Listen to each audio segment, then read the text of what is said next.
Happy Friday, everybody. Welcome to the Sean O'Connell Show on ESPN 700 and 92.1 FM.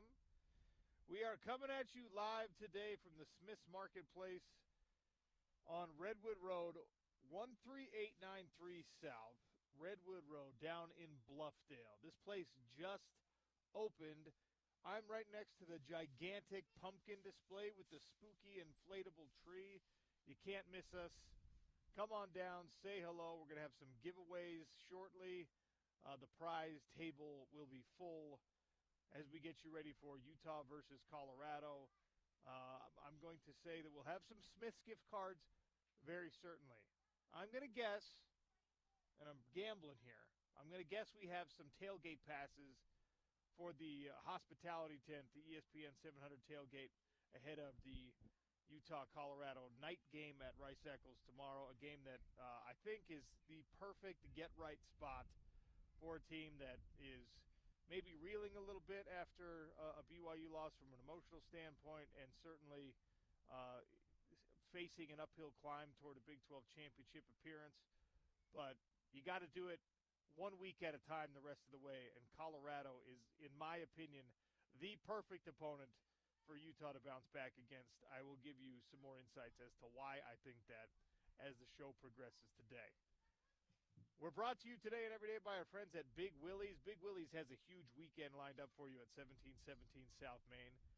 There's a UFC card that's going down in Abu Dhabi tomorrow, which means the local time is early. Undercard starts at like 10 a.m. The fights at Big Willie's, the pay-per-view, there's going to be no cover charge. Prelims are available at 10 a.m. Main card starts probably about 2. Main event will probably be 3:30 or 4. And you're going to want to watch those fights during the day. Now, how do you do that? Man, how do I catch these fights but still watch the college football slate and lineup that I'm looking forward to tomorrow? I don't have 7 TVs at my house. Well, guess what? At Big Willie's, they got all the TVs you could possibly need. They'll be serving breakfast until 2 p.m. Like I said, no cover charge. They'll be doing drink specials and food specials. And as always, between now and November 3rd, if you go in there, you say, I heard about Big Willie's on the Sean O'Connell Show, they're going to enter your name in a drawing for 2 club-level Utah Mammoth tickets. And those tickets are going to be harder and harder to get if this team continues to play the way that they have been playing.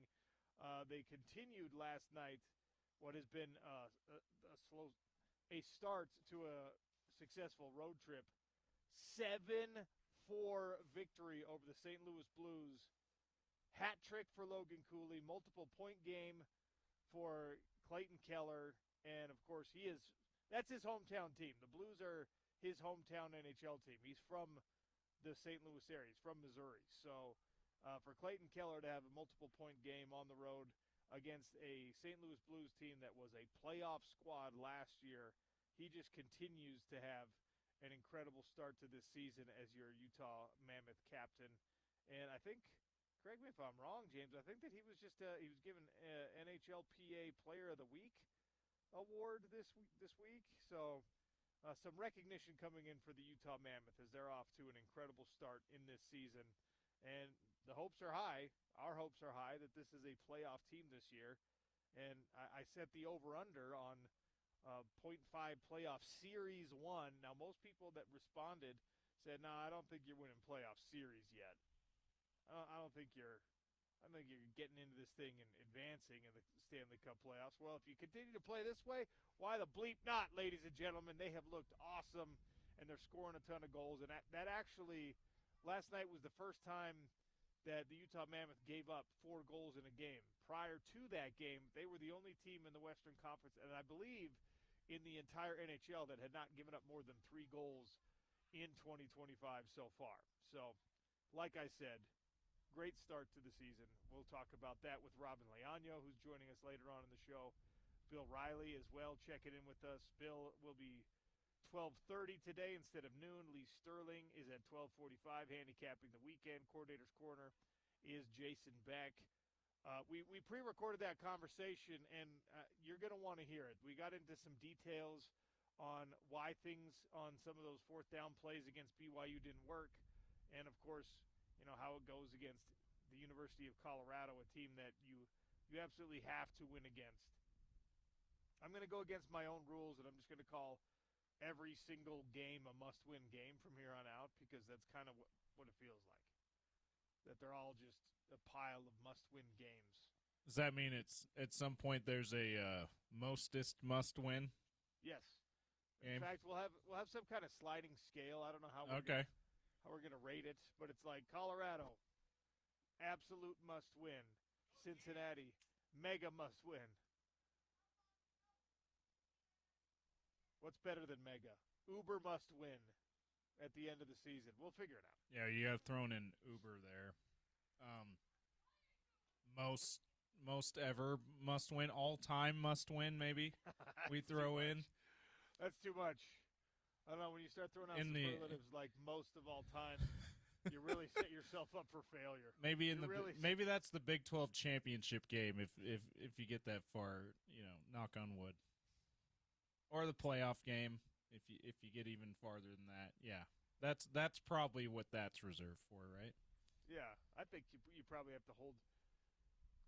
You could do the thing where you just keep adding, like, you keep using the same superlative over and over again, like a rock band, like an old retiring rock band, how they go on like, this is the 17th Guns N' Roses farewell tour, or it's like, our last time ever. Our guy, former Bachelor host Chris Harrison. This is the most. What do we always say? The most exciting, most intense season ever. Every year. Every season. Explosive Bachelor. Explosive. That's seen. it. Yeah. The most explosive Bachelor in Paradise season ever. Yeah, we'll just use that. We'll just keep recycling the same superlatives here on the Sean O'Connor. By the way, it works just fine. We still don't have a start time for the Cincinnati game. They're in that 6-day window. And I can kind of understand why the networks want, when they do this, which means that the networks don't pick their games or that game specifically, and some of the others that they haven't picked game times for yet, until 6 days before, right? That's what the 6-day window means. I can understand why, because the networks want to see if Utah can bounce back. That's one, but they also want to see if Cincinnati is for real. They're facing Baylor, one of their first big tests, or I guess Iowa State was their first big test. This is their next bigger test against a good Baylor team. The matchups this week, and the fact that, for Utah, it was more losing to the rival after reestablishing expectations, and them wanting to make sure Utah is a contender by beating Colorado this week, until we get a broadcast time. So hopefully we get that Sunday. But yeah, that's an interesting thing about this. You have not heard us announce the broadcast time because the networks are waiting to see what happens with Cincinnati and Utah this week. Well, if Cincinnati wins and Utah wins, you're probably looking at another ranked versus ranked kind of a situation. Utah was just outside of the top 25 in this week's AP poll. They were, I think, the second team in the also receiving votes category. So if they win, and there's bound to be some sort of fluctuation, there's bound to be some team that stubs a toe or two on the way to the weekend. So if Cincinnati finds a way to win, if Utah finds a way to win, and they should, let's be honest, like if Utah does not beat this version of Colorado football at home, we're talking about a much bigger crisis than a 3-point loss to your rival.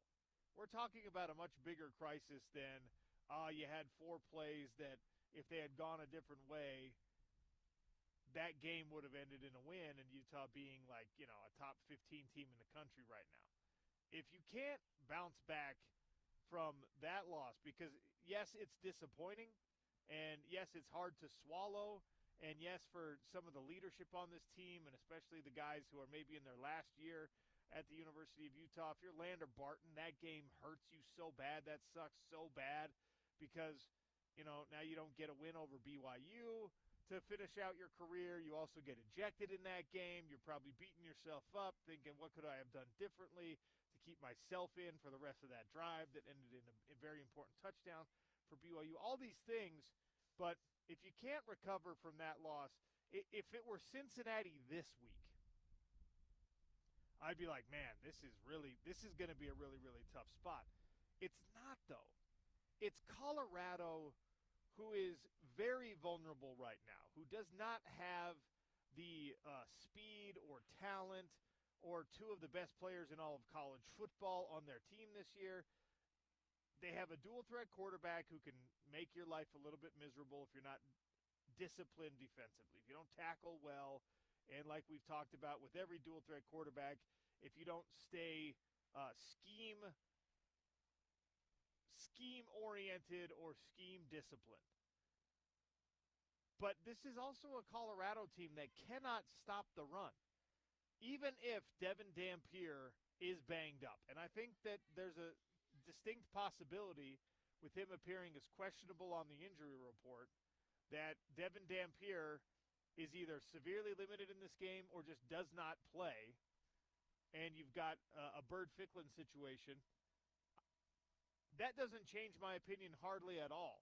That would change my point spread a little bit, but it doesn't change can this Utah team win or should this Utah team win against Colorado. Your defense is better than their defense is. Your defense is better than their offense is. Your offensive line is a hell of a lot better than their defensive line is. You run the ball as effectively as anyone else in college football. You run the ball better than pretty much everyone else in this Big 12 conference. In fact, you've got three guys that could be the number one rushing attack that Colorado, I said pretty much anyone else. Utah is the best rushing offense in the Big 12 conference. 245 yards a game. Colorado is not the team to stop that, okay? They're not. They give up 188 yards a game on the ground. They're 15th out of 16 teams in the Big 12 conference against the run. As much effort and work as Deion Sanders put in last year in bolstering the defensive line and getting a pass rush, Warren Sapp is his defensive line coach. Warren Sapp probably watches film every single week and loses his ever-loving mind about the way that his team defends the run. This is a game that Utah will win regardless of Devin Dampier or Bird Ficklin or Isaac Wilson or Luke Batari somehow magically getting an extra game of eligibility and coming out of nowhere. He runs out the tunnel. You hear the Ferrari sound and let's go. Hey, he knows how to beat Colorado, okay? The Ferrari is the Colorado beater. So, if that ends up having to be the case and he magically gets another just one game of eligibility, not a year, a game, I feel good about the Utes too. Colorado is they're having a bit of an identity crisis. Part of it, and you have to have some sympathy because Deion Sanders, whether you love his style or you hate his style or whatever, Deion Sanders has been dealing with some pretty severe health things. And we talked with Chad Brown, the former Buff, one of the all-time Buff greats, earlier this week, and he was like, you kind of got to give a little bit of a pass, which is so hard to do in modern college football. You kind of got to give a little bit of a pass to the situation that they are dealing with in Boulder. Like, Deion is this charismatic cult of personality, lightning rod type coach. And if he is fearing for his health, if he is worried about his health, if he is just feeling bad, if he is just kind of suffering from sickness, how is he supposed to be that? How is Deion Sanders supposed to be Deion Sanders when he's got doctor's appointments and he's got to run to the urinal every 15 minutes? You know what I mean? So with all that, plus the football stuff, which of course is more important here, where you lost Travis Hunter, last year's Heisman Trophy winner, Shedeur Sanders, even though apparently he's going to end up being a giant nothing burger at the NFL level, he was a heck of a college football player, and there's absolutely no denying that. The numbers speak to that and everything else. So you look at what Colorado has to deal with off the field, difficult. What Colorado is and can be on the field is a much bigger problem for them. They've now played 3 different quarterbacks this season, trying to figure out if they got one. And they've now decided, all right, it's going to be Caden Salter, and we're going to live with the young player mistakes, and we're going to live with the warts that exist in his game, and we're going to get through it. Now, they're coming off their biggest win. Well, they're coming off a bye, but previous to that, they're coming off the biggest win of the season by a long stretch, where they handed Iowa State an unexpected loss. And that's why teams and coaches and Kyle Whittingham say this Colorado team is a lot better than you think it is. They're a lot more talented than you think they are. You got to give them their respect, et cetera, et cetera, et cetera. All true, all true. But you have to be objective here and react less emotionally to what happened last week in Provo and say, okay, but all other things being equal, if we play a decent game and they play a decent game, who wins? Utah wins. If we play a good game and Colorado plays a good game, who wins? Utah does. If we play a bad game and they play a bad game, who wins? Still Utah. Colorado's hope here is that they play a good game and Utah plays a bad game, which is how it played out against Iowa State, and they got a 7-point victory there. Quality losses, we've talked about this on the show. Especially as the rankings conversation comes in, the college football playoff rankings will be out very shortly. And especially as that comes in, the committee might start talking about things that, in my opinion, should not be talked about, quality losses. Who you beat is all that should matter for your rankings. Maybe not all loss needs to be punished the same, but you do not have such thing as quality losses. Georgia Tech is a team that everyone in the country probably underestimated. Colorado hung pretty tough with them to start the season. Then they beat up on the Blue Hens of Delaware. Absolutely savage and incredible mascot. Houston, again, another team that we overlooked and underestimated. They kind of hung it on Colorado, but that's when they were also trying to figure out what they were doing with their quarterback situation. They had a 37-20 victory over Wyoming, common opponent situation here. They had a very close game against BYU. In fact, James, do you know offhand what the final score of BYU Colorado was? Wasn't it 23-20? It was 24-21. 24-21, yeah. Do we remember what the Utah versus BYU final score was? It was 24-21. Wow. Yeah, and by the way, going back to what you said about Witt telling everyone you can't underestimate this Colorado team. If you do, you leave yourself way more vulnerable to them, and you give them a much better chance to win. They had, speaking of the BYU game, they had a 14-point lead in that game. They had a 14-point lead over TCU before TCU kind of ran away with it at the end. So not only, and I'm not trying to make an argument that those should, make them seem more like a much better team, like to your point about there's no bad losses, there are no good losses. But I'm just saying, if you sleep on this team, they've had the ability against good teams to jump out to big leads. Now they've given them up, but just you sleep on this team at your own peril. They finally were able to close out a game against a really good Iowa State team, although very injured. So yeah, it's I agree with Witt. This is a team that you cannot underestimate. But I also agree with you. If you go out there, give them the proper respect and play to the best of your ability. If you're Utah, whether it's Devin Dampier, who's listed as questionable, or Bert Ficklin, the backup quarterback, you should be able to win, especially at home.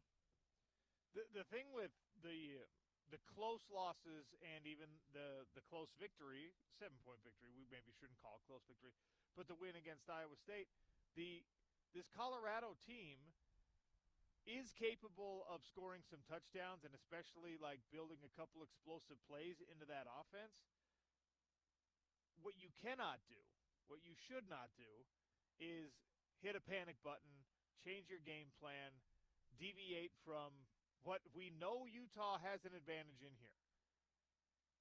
Like, if Colorado comes out and scores 14 points in the first quarter, there's a tendency for that to affect play calling as the game continues. There's a tendency for people to be like, we got to get something back here. Let's put together a nice little quick passing drive ourselves. No. Incorrect. Don't do it. Run the ball. Take 8 minutes to drive down the field, chew up some clock, finish that thing with a touchdown. Now it's 14-7. If you dig yourself a hole, the way you dig out of it is the same way you would dig out of a lead, or the same way you would dig yourself out of a neutral situation. And which, for Utah football this year, that is running the football. Jason Beck, who's going to be on Coordinator's Corner with us, Jason Beck has to stay with that strength of this team, especially if the quarterback situation is in question at Utah. And right now, by the very definition of the injury report, the quarterback situation is in question. Devin Dampier is questionable. And I am not one of those people who said, Devin Dampier, he didn't play well against BYU. I thought he was fine against BYU. He was limited and hampered, especially in the second half of that game. Maybe the deep ball is not as beautiful as what you hope it was or hope it should be for a starting quarterback. But Devin Dampier is a good enough quarterback to get you through even a BYU game. Colorado is nowhere near BYU as a defensive team. So you have to stay the course offensively, even if somehow Colorado, I don't care if it's like return the opening kickoff for a touchdown, and then on a turnover or something, you get another quick score. You just have to beat this Colorado team up. You have to grind them into the dirt. I guess it's turf now, so we can't say it. You have to grind them into the little rubber pellets in the artificial turf. You have to smash mouth these guys. It doesn't have to be pretty. It doesn't have to have style points. It doesn't have to be sexy. It can be 4 yards and a cloud of those rubber pellets. Because, again, no dust on an artificial field. This feels like OC, almost like the West Virginia game, the similar opportunity the West Virginia game presented all over again, although Colorado is a much better team than West Virginia, but it feels like a similar opportunity in that you just fell to one of the best teams in the conference, just like they did before the West Virginia game against Texas Tech. You did it again against BYU, and now you have an opportunity to really get right against a team that's nowhere near as good as those guys. But still, I mean, don't get it twisted. I'm not saying that they're as bad as West Virginia is, but a similar opportunity there where it's like you can lick your wounds and really dominate a team that you're clearly significantly better than. Well, here's the thing. West Virginia doesn't have the talent that Colorado does in certain spots. Colorado is worse against the run than West Virginia is. So your point is well made. This is that kind of a bounce-back opportunity. And while the transitive properties don't work in college football, and while you shouldn't say, well, if we were able to do it against West Virginia, we certainly should be able to do it against Colorado, you don't do that just because, like, bad team. You do it because the numbers, and I'm not leaning into analytics, okay? I've told you how I feel about those. But the numbers tell you that leaning on Colorado for 3.5 quarters is the right thing to do. Whether you have a lead or you're playing from behind or whatever, just run the damn ball. They give up 4 yards a carry this season. They have given up 4 yards a carry to everyone they played. That's the average, 4.7, almost 5 yards a carry. Georgia Tech, Delaware, Houston, Wyoming. BYU is the only really profoundly good rushing attack that they have faced this year, and they gave up that number not only to BYU, but to everybody else that they played. So you just have to lean on them, man. You can't get cute. You can't do anything. In fact, BYU didn't even really destroy them in the run game that much. Now, 5.8 yards a carry for BYU, but they didn't put up an insane amount of yards. 200 yards rushing for the Cougs against Colorado, and that ultimately ended up being a big difference in the game. But you just have to do it. it's one of those times where the simplest, most basic matchup in this game, the simplest, most basic game plan, the most obvious answer is right there in front of your face, and there's a tendency to try to get too smart. There's a tendency to try to be too cute. There's a tendency in college football and in college football coaching to be like, well, that doesn't tell the whole picture, but it kind of does in this case. Colorado will find ways to score some points, but if you want to score points against Colorado, if you want to get back into that 30-ish range, go ahead and do it by running the football, especially with a freshman quarterback.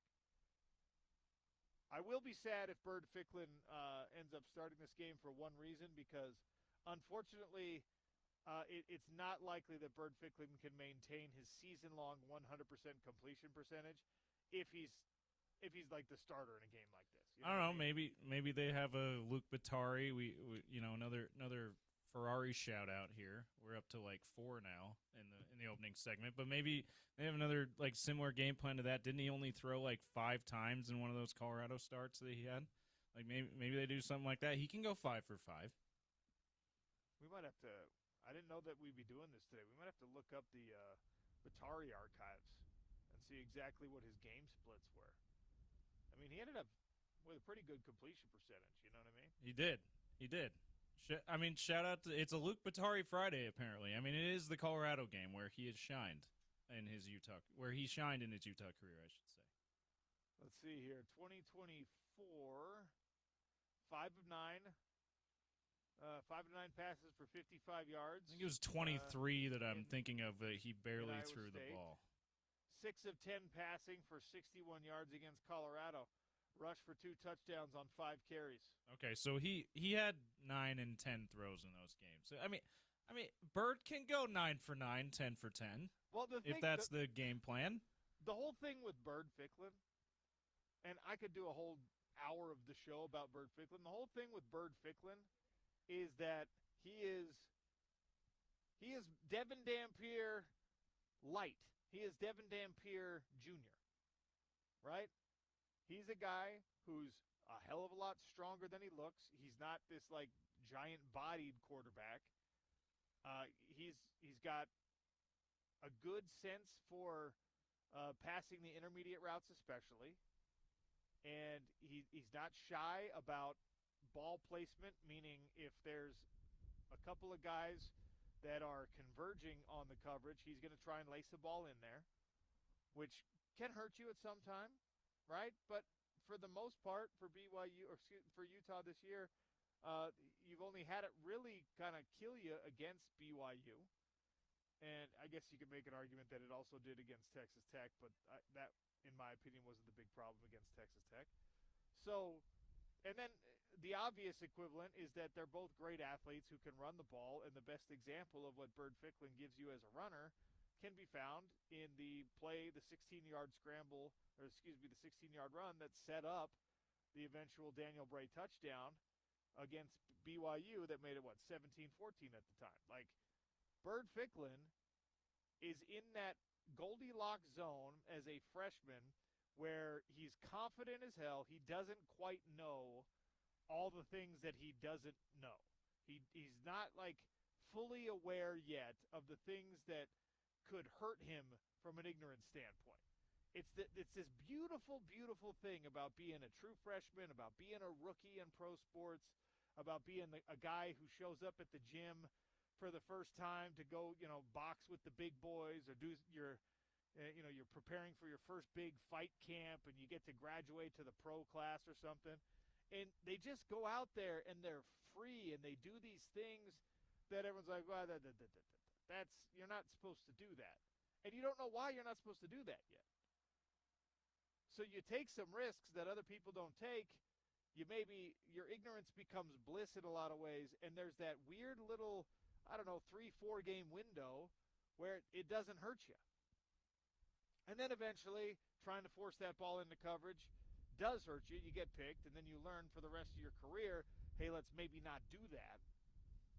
But Bird Ficklin is kind of this tabula rasa, this let's see what happens. And if he has to play, I don't know if he's going to, but if he has to play, I fully 1,000,000% trust that he is a good enough quarterback to make plays, not just to like manage the game, but to make plays that help you beat the University of Colorado.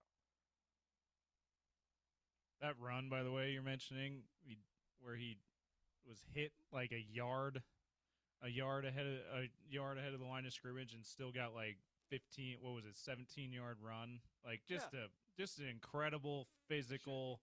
Should have been stopped like 3 times on that run.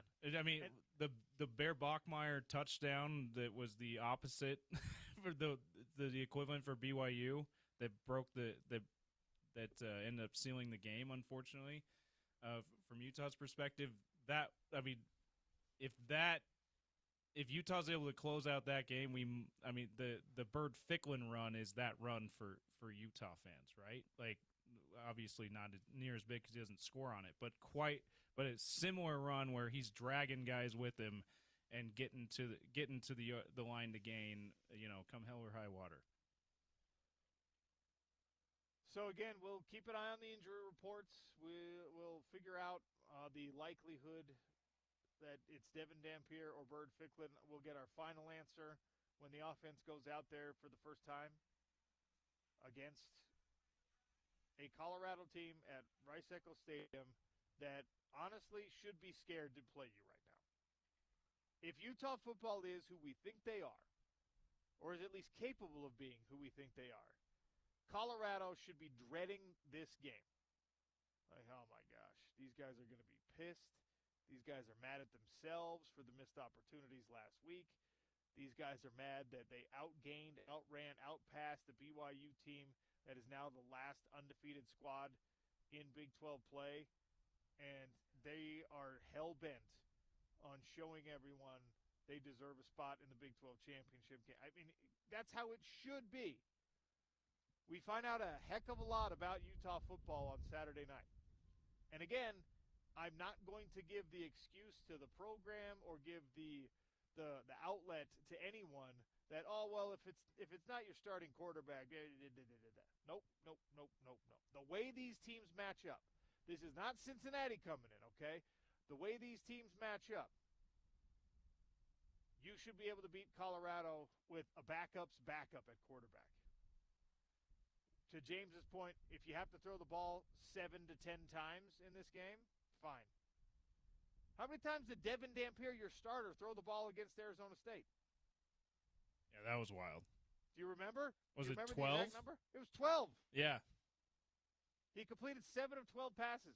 So you've already proven that you can win a game with that kind of game plan. So you can absolutely do that if that's the way you want to approach. If Bird Ficklin is the guy, you can absolutely do that again against the number 2 rushing defense in the Big 12.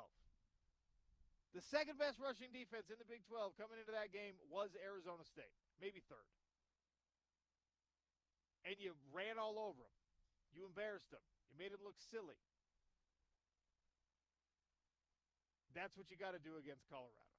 We'll talk about it more when Bill Riley comes on the show. We'll talk about it a little bit more with Jason Beck. The Daily Dump, we had to reorganize things because of the guest lineup. So we're doing the Daily Dump next. The Sean O'Connell Show is brought to you by Big Willie's, 1717 South Main.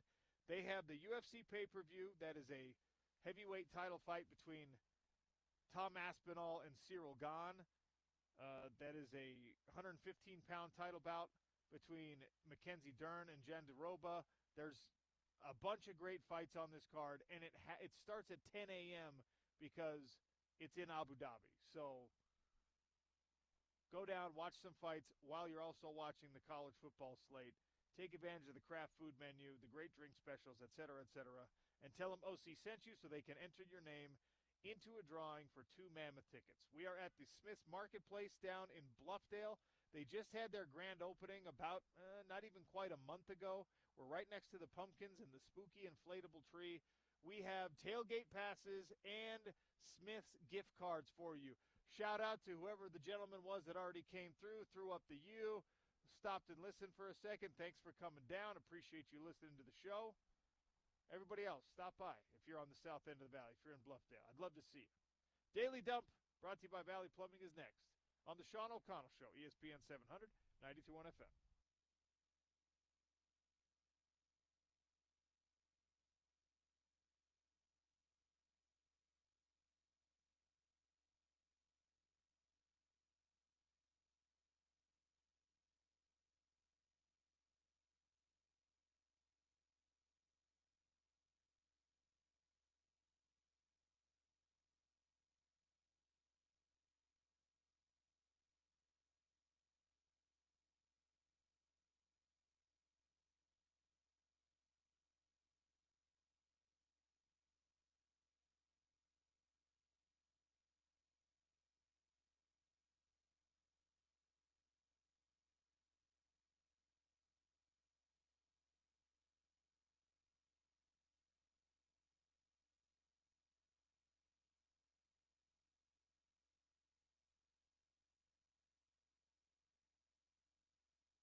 Daily Dump, brought to you by Valley Plumbing. We'll flush some things out of the sports world. We're down here at the Smith's Marketplace in Bluffdale, brand new location that just opened up on Redwood Road, basically 140th South and Redwood Road. Come hang out, come say hello. I have tailgate passes. I have Smith's gift cards. All you got to do for one is throw up the U. All right, we're going to make it easy. Even if you're a BYU fan, I'm just going to make you throw up the U to get a Smith's gift card. So easy does especially if you're a BYU fan, you might say. You throw up the Shaka, you're not getting anything if you're a BYU fan. You're not. While I will appreciate your loyalty to the school and the brand, I will just nod my head in congratulations, and I will not give you a gift card. And you want to do the N, the upside down U, like you can just leave. You don't even go into the store. Sorry. Like, one of the things, it all derives from the horns down, obviously. But one of the obnoxious things about having now a universally adopted U symbol that everyone has gotten on board with is that people who are trying to show their derision for your team have a very easy go-to where they just flip it upside down. I don't like. I don't understand how that is a slight though. You know what I do? Like you know what I do like though? So like, it's just not very creative. So Kyle Van Noy was interviewed on the field at LaVell Edwards Stadium, like between the third and fourth quarter or something, and he threw up the U, and he kind of held it there for a long time before he flipped it upside down. So anyone who's remotely good at a screen grab now has easy access to anytime they want. Kyle Van Noy, one of the BYU all-time greats, throwing up the U. Yeah, that is the downside. Like horns down, they never hold it up and then down. They just start down. Right. With the U, you have to go through the whole process. You have to start it up and then go down. Because of that, in fact, somebody send me that. Somebody go find me, tweet it at me at Real OC Sports. Kyle Van Noy throwing up the U, and then we will pretend that we will act like we forgot. He immediately flipped it upside down to try to mock the U. We'll just say, "Oh, look at that," and we'll print it out and we'll put it in the halls of BYU school buildings or something. I don't know. I just think the upside down U, which is just an N, that's not a slight. It's just not creative enough. Now, the thing that I've seen that I am on board with, that's okay, that's a creative slight is when they'll break it over their knee. I'm on board with. I'm okay with that one. It's too much. It's too theatrical. If you start going through the whole thing where you throw it up, you flip it upside down, you break it over your knee. Yeah, I just say don't flip it upside down. I think that's dumb. Just do the U and break it over your knee. But then, as you said, you leave yourself vulnerable to the screen grab. To the screen grab, so which maybe, I like. That's a good thing. I like that. So yeah. All right. The Daily Dump. World Series begins tonight. Blue Jays, Doyers, 6 p.m. right here on ESPN 700 and 92.1 FM. You can stream it also on the ESPN 700 app. Dodgers are trying to repeat as champions.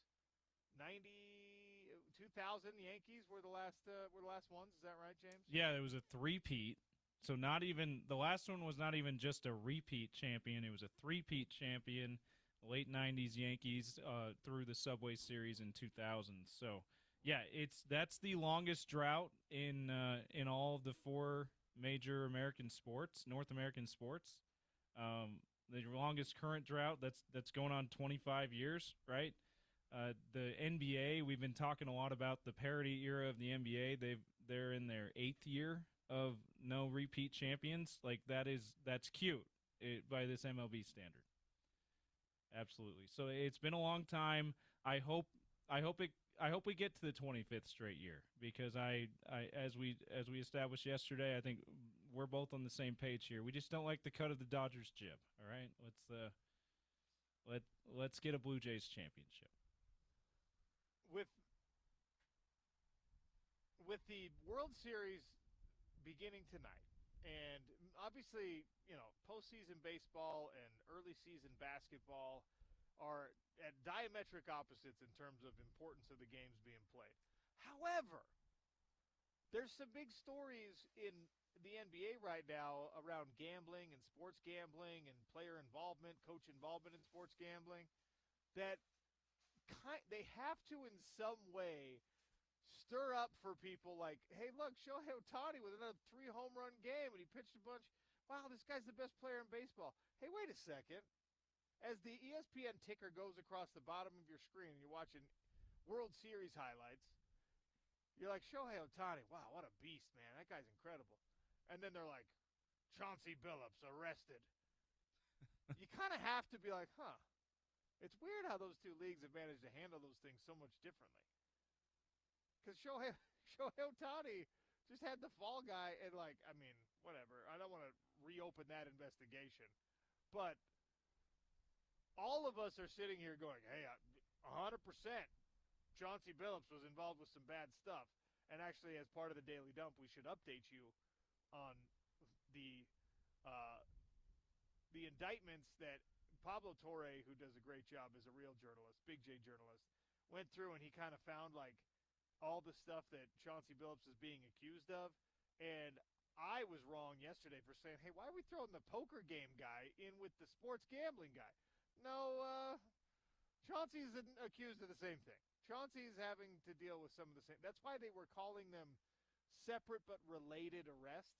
Yeah, and part of the same FBI investigation. Yeah, I was curious about that too at first, but this update makes a lot more sense. So Chauncey Billups, the pass I was giving him yesterday, I was incorrect in giving him because I was like, come on. So you play a poker game with a few mobsters and you steal $20 million from people. Have we not all done something like that at some point in our lives? And instead, they're just like, oh, also, Chauncey Billups was like, hey, by the way, guys, Damian Lillard's going to be out the rest of the year for anyone who wants to bet accordingly. That's not public information yet, but we're tanking it, okay? Our best players, he's going to be out. Also, he's called what in the indictment? He's called like Suspect 8 or something like that instead of Chauncey Billups. Suspect 8. That's a person of interest 8. That is a wonderful nickname if you come out on the other side of this and you end up like being kind of, I don't know, exonerated somehow. POI 8, person of interest 8. I love that. You just got to print like some jerseys that have suspect number 8 on the back. Kind of like the Michael Vick Ron Mexico situation. Yeah, or like Gilbert Arenas who was in his own gambling scandal recently, being Agent Zero. It sounds similar to that kind of person of interest 8 and Agent Zero kind of seem to fit together a little bit. So it's his Agent Zero nickname. Yeah, it's a good one. So that's your update on the latest in the NBA betting scandal.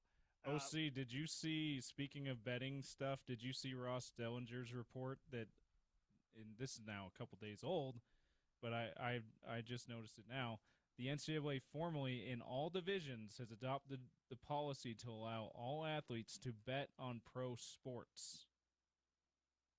Interesting. College athletes are now allowed to bet on pro sports. Not college sports, because they're competing in college sports, or they have access to athletes competing in different collegiate sports, but pro sports, all athletes are allowed to bet. Wow. All right. That's actually awesome. That's going to end incredibly well. Absolutely. Oh my gosh. Oh. This to be fair came out before this NBA scandal, but I think if there's a lot of people like me finding out today, you're going, what a great time to do that. By the way, Co-Conspirator 8 is what Co-Conspirator 8, even better. Much more succinct. I love that. And you could CC8. That's amazing. Co-Conspirator 8. It's funny how they put like a lot of details in without naming some people. Co-Conspirator 8, an individual whose identity is known to the grand jury, was a resident of Oregon. Co-Conspirator 8 was an NBA player from approximately 1997 through 2014 and an NBA coach since at least 2021. It's like that there are 6 people in the world that match those details. He was inducted into the Pro Basketball Hall of Fame in 2024. Amazing. You know what? Did you hear on Dan Patrick's show the man. Now I'm blanking on his regular guest, Ross Tucker. There we go. I had Ross Dellinger in my head. I'm like, Ross Tucker was on his show a couple days ago when the Ravens news came out. They take that John Harbaugh took away all their toys, and he was throwing a former Bills teammate under the bus, but he did the same thing where he's like, I'm not going to give you any details. It's just someone that was with the organization for about 3 years, a first-round pick, and the DP and the Danettes were like, well, you bounced around so much, so you probably only had one team you were with for more than 1 year. And they easily found out who the guy was after they hung up with Ross Tucker. So he did the exact same thing earlier this week. It's amazing. I did the same thing my first stint in radio, where I was telling a story because I was fresh off working in the clubs. All right, James. Like, yeah. You know, big shot. Yeah. I told a story about how one former Utah football player came in and he actually got in a fight while he was in a fracture boot because of an injury he had sustained like in the spring game or something. And I was like thinking I'm being all coy about it because I didn't give his he was name. number 10. I was like, I didn't give his name. And like 10 people texted me. And were just like, what are you doing? That's very obviously Joe Giannone. Why are you doing that? And I'm like, yeah, I thought I was being slick. So that's what these court documents are. They're Absolutely. just like co-conspirator 8, who is a bald-headed man who's 6'4". Like, guys, recently inducted in the Hall of Fame. Guys, we know who you're talking about. Just say Chauncey Billups. He played for the Detroit Pistons. Oh my God! All right, that's your Daily Dump brought to you by Valley Plumbing. Robin Leano is going to join us at the top of hour number 2, but we have to talk about. There have been some monster performances already in the NBA. It was the thing that sparked a Twitter question for me. The pro athlete, the pro athlete who is just like the most awe-inspiring or capable of the most awe-inspiring performances, texted at me 877-353-0700 or answer on Twitter at RealOCSports. I'll tell you who I'm talking about, and of course, a PGA Tour leaderboard update. All on the Sean O'Connell Show, ESPN 700, 92.1 FM.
Sean O'Connell Show coming at you from the Smith's Marketplace in Bluffdale. New location out on Redwood Road, about 140th South and Redwood Road to be specific. Just opened a month ago, not even quite a month ago, the grand opening.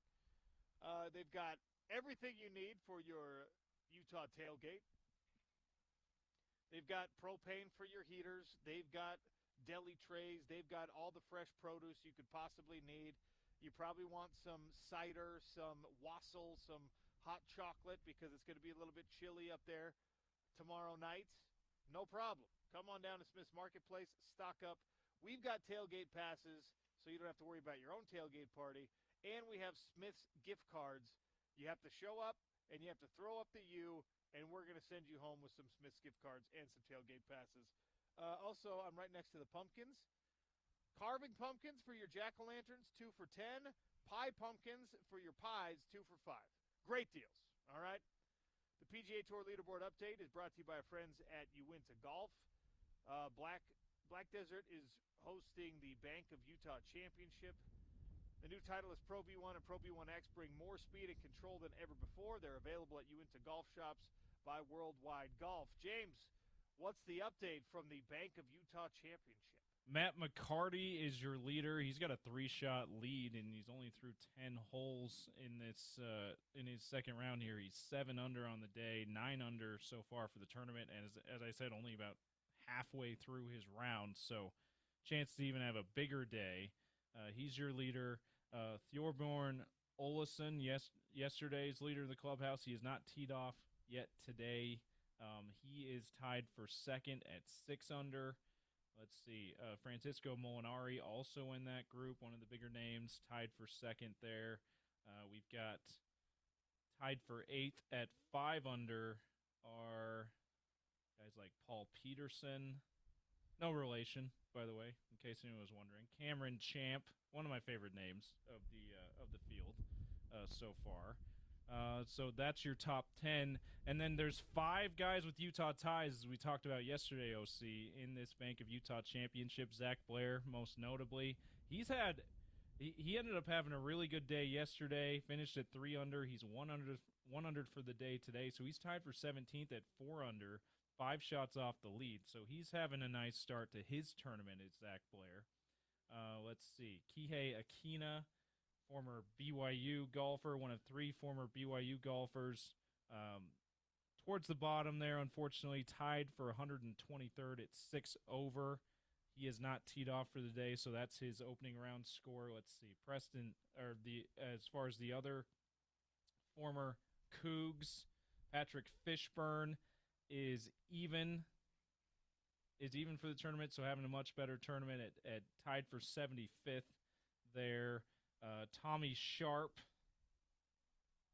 local guy, he's down towards the bottom as well, 127th at 7 over. Preston Summerhays just behind him, 129th at 9 over. So, though not likely to make the weekend are Sharp, Summerhays, and Akina, but Fishburne and Blair, I think got a good chance to make the weekend here in the Black Desert Championship, showing out and representing Utah well. All right, love to see it. Uinta Golf by Worldwide Golf. They've got the Titleist Pro V1 and Pro V1X. They'll bring you more speed and control than ever before. By the way, OC did get a response yesterday when we were both wondering why the PGA season's still going. We got a response from a texter. Appreciate the text.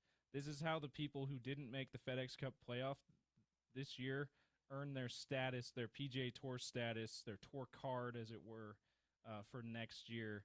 They play. This is the fall series, so it actually ends the weekend of November 23rd. So there's 3 more events, if you can believe that. That's from our guy, the safety game guy, as we know him now. He's the one who's picking Utah 2-0 win this weekend for the ice cream cake. So shout out to safety game guy. Baskin Robbins ice cream cake for anyone who is correct or close to correct in picking the winner and picking the score of the Utah-Colorado game. Baskin Robbins is going to hook you up with an ice cream cake. we have at least one man in blue throwing the U down. If you throw it up the right way, I'll give you a Smith's gift card. He said he'd rather be dead than red and refuses the gift card. He wants to pay for his groceries today. I respect that, honestly. I respect it. You're either a fan or you're not, says the man in blue. You know what? If I'm like, I have no shame. I for a gift card, I'm doing some silly things. That man, that's a fan of integrity. So good for him. The man of principles. Yeah. Shout out to you. A BYU fan of principles. He was trailing crumble cookie crumbs into the store and holding a swig, maybe. He had BYU Creamery ice cream that he was just finishing an ice cream cone. So good for him. Shout out to the man in blue, as he will forever be known on the Sean O'Connell Show.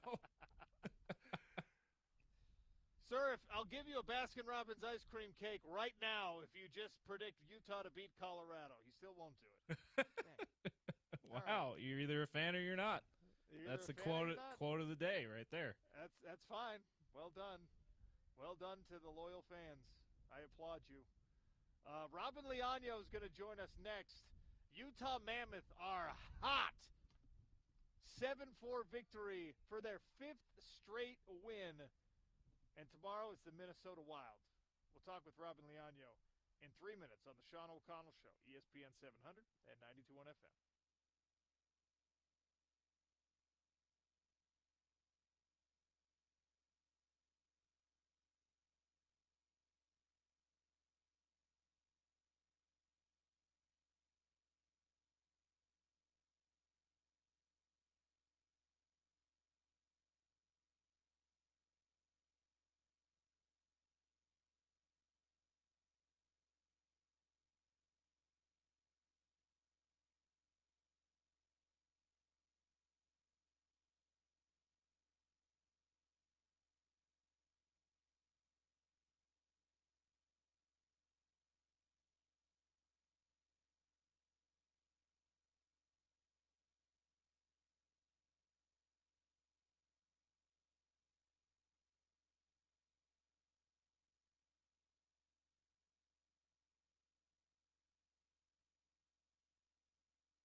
Sean O'Connell Show coming at you from the Smith's Marketplace, newly minted, newly open spot out here on Redwood Road in Bluffdale. I've got Utah tailgate passes and gift cards to Smith's to give away. All you have to do is come by, throw up the U, and you're eligible for both. Easy peasy, lemon squeezy. Come by, make the most out of your visit to Smith's Marketplace down here about 140th South on Redwood Road. Our next guest, Robin Leano, host of Locked On Mammoth, and the Mammoth are locked in. It's been 5 wins in a row. Tusks up! Let's go, Robin Leano. Welcome to the show. How are you? Hey, I am doing well. Thanks for having me. Look, not only is this team on a hot streak, but a win over the Colorado Avalanche, who are also, they're a playoff caliber team. They're a Stanley Cup contender, potentially. You've got the man in blue is back, talking some more trash. You've got the St. Louis Blues win now. That was a playoff team a year ago. It's not just that you're winning; it's who you're winning against. This is as hot as we've seen Utah since they've been in Utah. It really is. I mean, this is the first time they've won 5 games in a row. Since, of course, as you mentioned, last year, since they came to Utah. And it's exciting. Like, they're putting out a really good product right now. The offense is firing. The goaltending is looking good. The team just looks comfortable and looks confident, which is something we didn't see the first couple of games. We're finally seeing it now. The natural hat trick for Logan Cooley, second hat trick of the season so far in this young season for the Utah Mammoth. When you get off to a start like that, it was what, 3 goals in like 4.5 minutes or something for Logan Cooley? As you watch that thing play out, what made him so red hot early against the Blues? I think to me, from what I saw, is they really just let him find those open lanes. Every single shot he took went in. They left him open, and to me, I'm like, that is something you just don't want to do. They gave him they gave him a couple, I would say, St. Louis. They started their backup goaltender, and when I saw that, I shook my head, and I am like, St. Louis did something stupid, and we're going to see them. We're going to see them eat it, and Logan Cooley took advantage. Also, I mean, when you have a game like Logan did, 3 goals, an assist, a 4-point game for him, it can overshadow what everyone else is doing. Clayton Keller, against his hometown team, also had a 3-point night, and the captain has been incredible so far this year. Is it even fair to say, hey, Clayton Keller is going to have a better season here in 25-26 than what we saw from him in 24-25, where he finished with 90 points? I certainly would love to see that, and I think he's got some motivation in him. I remember, sometime earlier this year, we were talking about Clayton Keller being a snub and left off of the Four Nations roster. The Winter Olympics are coming up, and I know he's got his eyes set on that roster, and he's definitely going to want to do whatever he can do to get a spot up there, and he's looking great. How political is that process for Clayton Keller and for like Gunther to make the Canada squad, for Cooley, for everyone else who's on this Utah Mammoth squad that does have those Olympic aspirations? It's only a few months away, and obviously, these guys are focused on what they can do in NHL hockey right now, but the two things are not unrelated. So for Clayton Keller, it feels like if he continues to play like this, because there's kind of like, oh, yeah, we snubbed you last time, and maybe we shouldn't have, and then you played so well in the World Championships. Like, okay, let's right that wrong, and we'll put you on the roster. But is it political in a way that, like, if Cooley continues to have a season like he's having, is he a real candidate for an Olympic roster? I certainly think that well, Cooley does have a shot first and foremost, but a lot of it really depends on the general manager of Team USA and who they think is going to be the best unit for the Olympic tournament. And Logan Cooley and Clayton Keller have been making names for themselves. They got invited to the Olympic orientation back earlier this summer in August, and that's a start. But they need to get that final roster set, and it's going to be a while until we know. Absolutely. We'll see how it plays out until we get to that point. Focusing on what the Mammoth have in front of them. Minnesota Wild, how should this game go in your mind?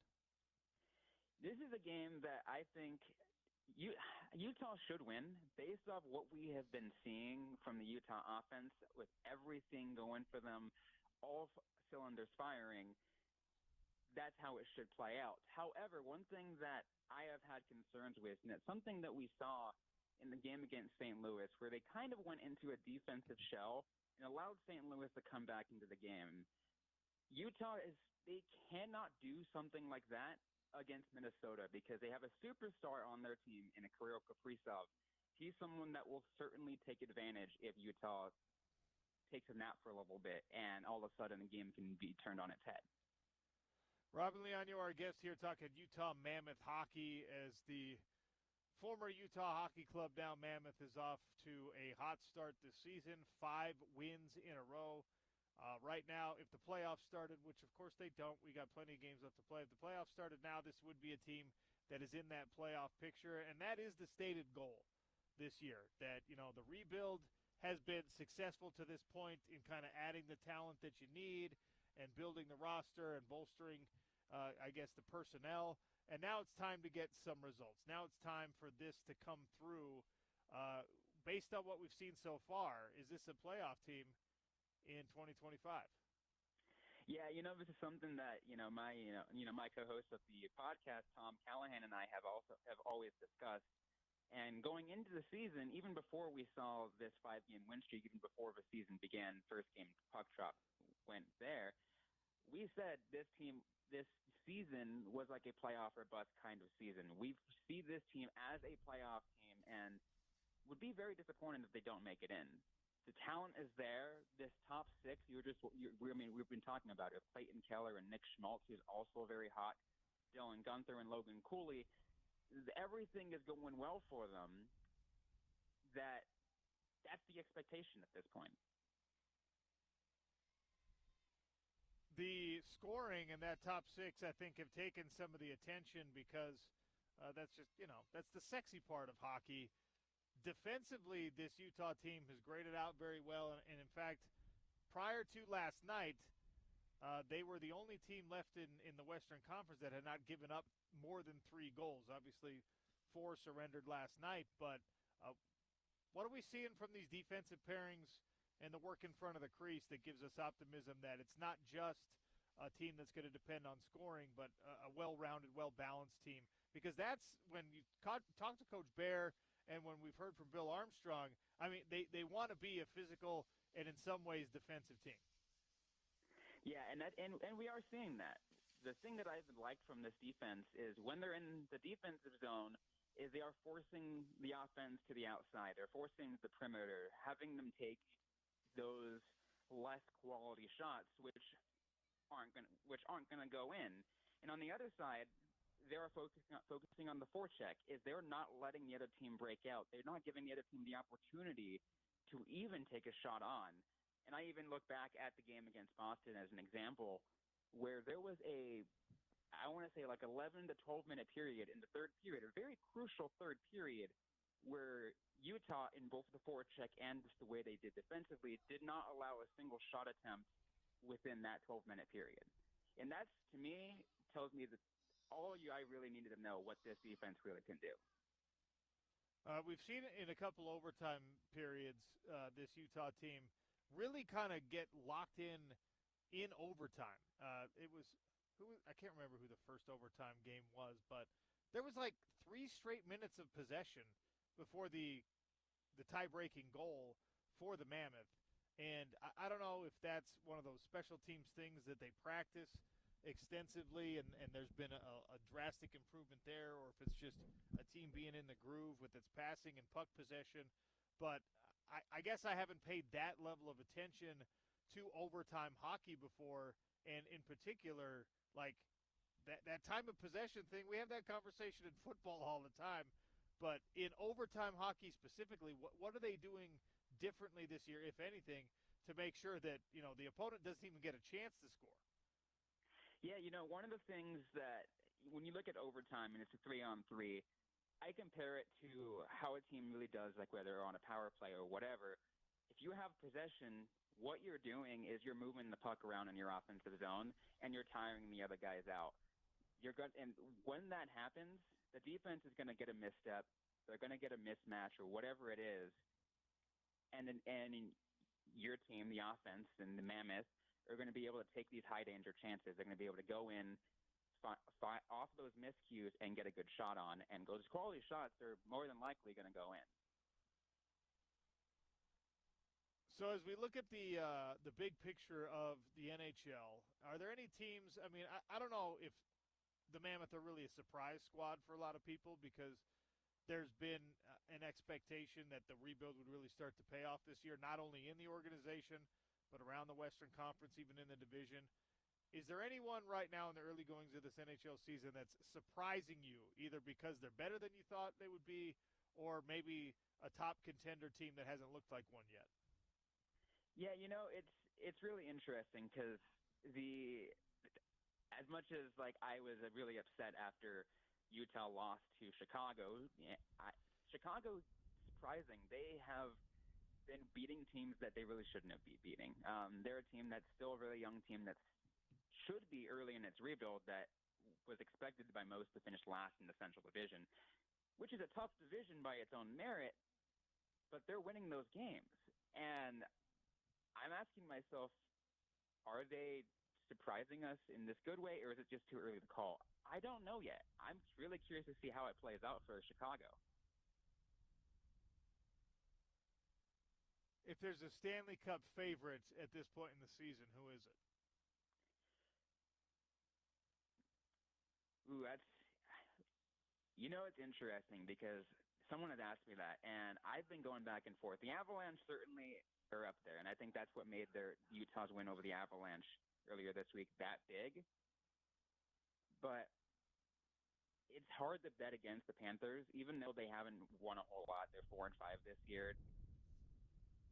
They're the favorite because they're a repeat. They won the last two. They're injured right now, but we know this. Everyone already knows what that team is. Everyone knows that they can be a red hot team at any moment, especially in the postseason. I honestly, I don't disagree with you. I think that weirdly, these early regular season injuries actually end up helping a team that's that dialed in and that is that good, because we know that when you get Tkachuk back, okay, everything's going to be fine. But it allows them to add depth and balance, and I guess the salary cap structure and the outlets for that in the NHL are friendly to teams that deal with long-term injuries. So, you could make a case that these things end up, not right now, but in the long run, somehow in a weird backward way helping the Panthers. We saw this with the Golden State Warriors in the NBA a couple years ago, where they're a all-star laden roster. You lose two all-stars, and you get better draft picks because you have one bad season. It feels like a little bit of that with the Florida Panthers.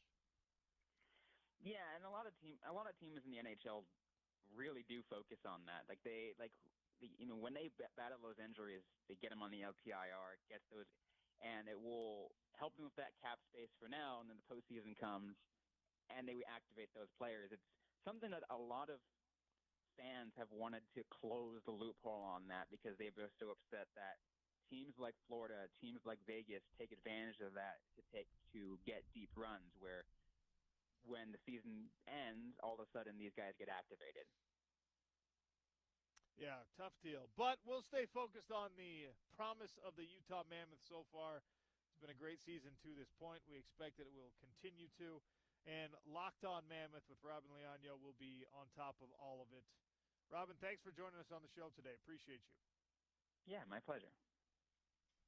That's Robin Leonio, host of Locked On Mammoth, Mammoth Insider, covering this team that I don't know how many different ways you can say it, just really is off to exactly the start that I think the front office and the most optimistic fans really, you couldn't have hoped for much better than this.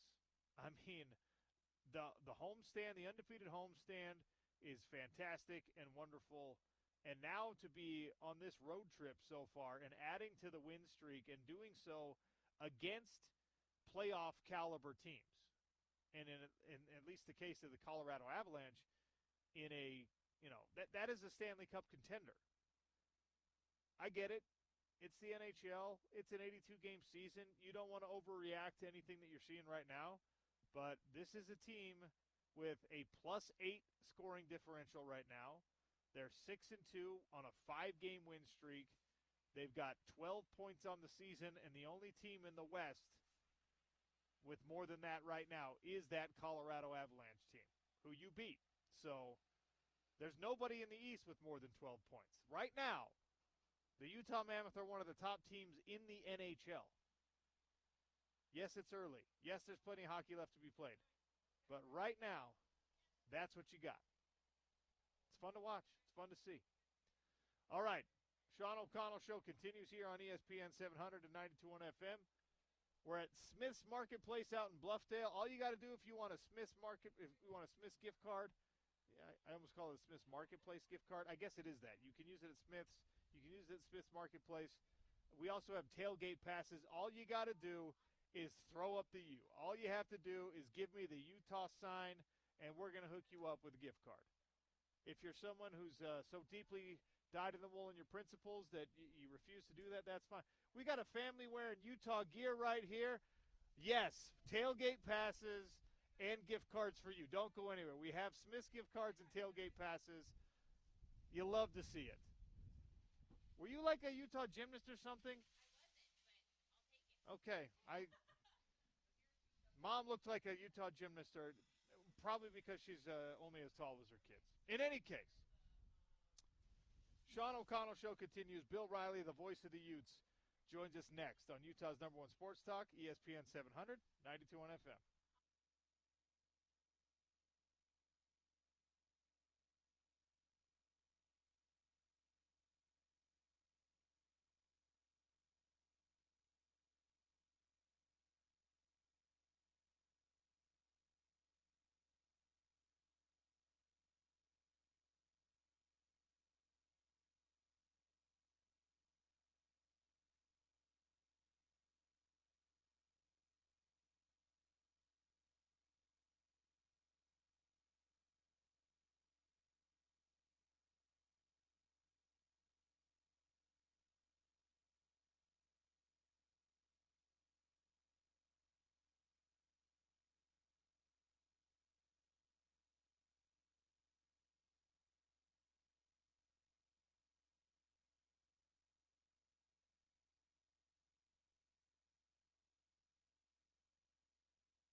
Sean O'Connell Show coming at you from the Smith's Marketplace on Redwood Road in Bluffdale. 140th South Redwood Road. Come on out. Brand new location. Throw up the U. We'll give you some tailgate passes and a gift card to Smith's. But you got to throw up the U. My next guest will do that on occasion. Bill Riley, voice of the Utes. How are you, Bill? Sean, I'm good. You're way south today, huh? Yeah, we're down here in Bluffdale, out on the southwest end of the valley. If I turn to my left, I'm looking at the point of the mountain. If I turn to my right, I'm looking at the Kennecott tailings pile. We're out here, man. Way out there, yeah. Well, yeah, good. It's a great day to be outside, though. Not bad at all. It's a beautiful day, and, it'll cool down a little bit over the weekend. And once we get kickoff time at Rice Eccles, I think it'll be nice and chilly, but it is supposed to be relatively clear.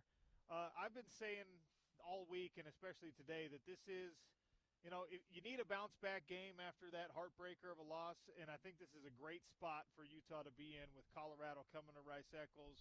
I just feel like Utah outmatches Colorado in so many different ways. Where are the Buffs most dangerous in your mind? Well, I think Caden Salter is a really good quarterback. He had a really good career at Liberty. He's dangerous with his legs. Utah's had to face a lot of mobile quarterbacks, including Per Bachmeier last weekend. But the thing Colorado did with Shedeur Sanders, and they continue to do, is they can hit for big plays down the field. They've got three guys averaging 18 yards or more per catch in their wide receiving core. So the big play and the big play down the field is still very much a part of what Colorado likes to do. The propensity for a team like that to get big plays and to jump out to leads, we've seen that even in games that ended up being losses for the University of Colorado, can get a team a little bit out of sorts and can steal momentum. And if there is a concern here for me, it's that, like, you deviate from your game plan. I think that Utah is going to be very, very run-heavy this week. Maybe this is the wrong way to ask the question, but is this a team that will stay disciplined, and even if there's, a 14-point deficit or a 10-point deficit, that will lean into their strength of running the football to try to dig out of that hole?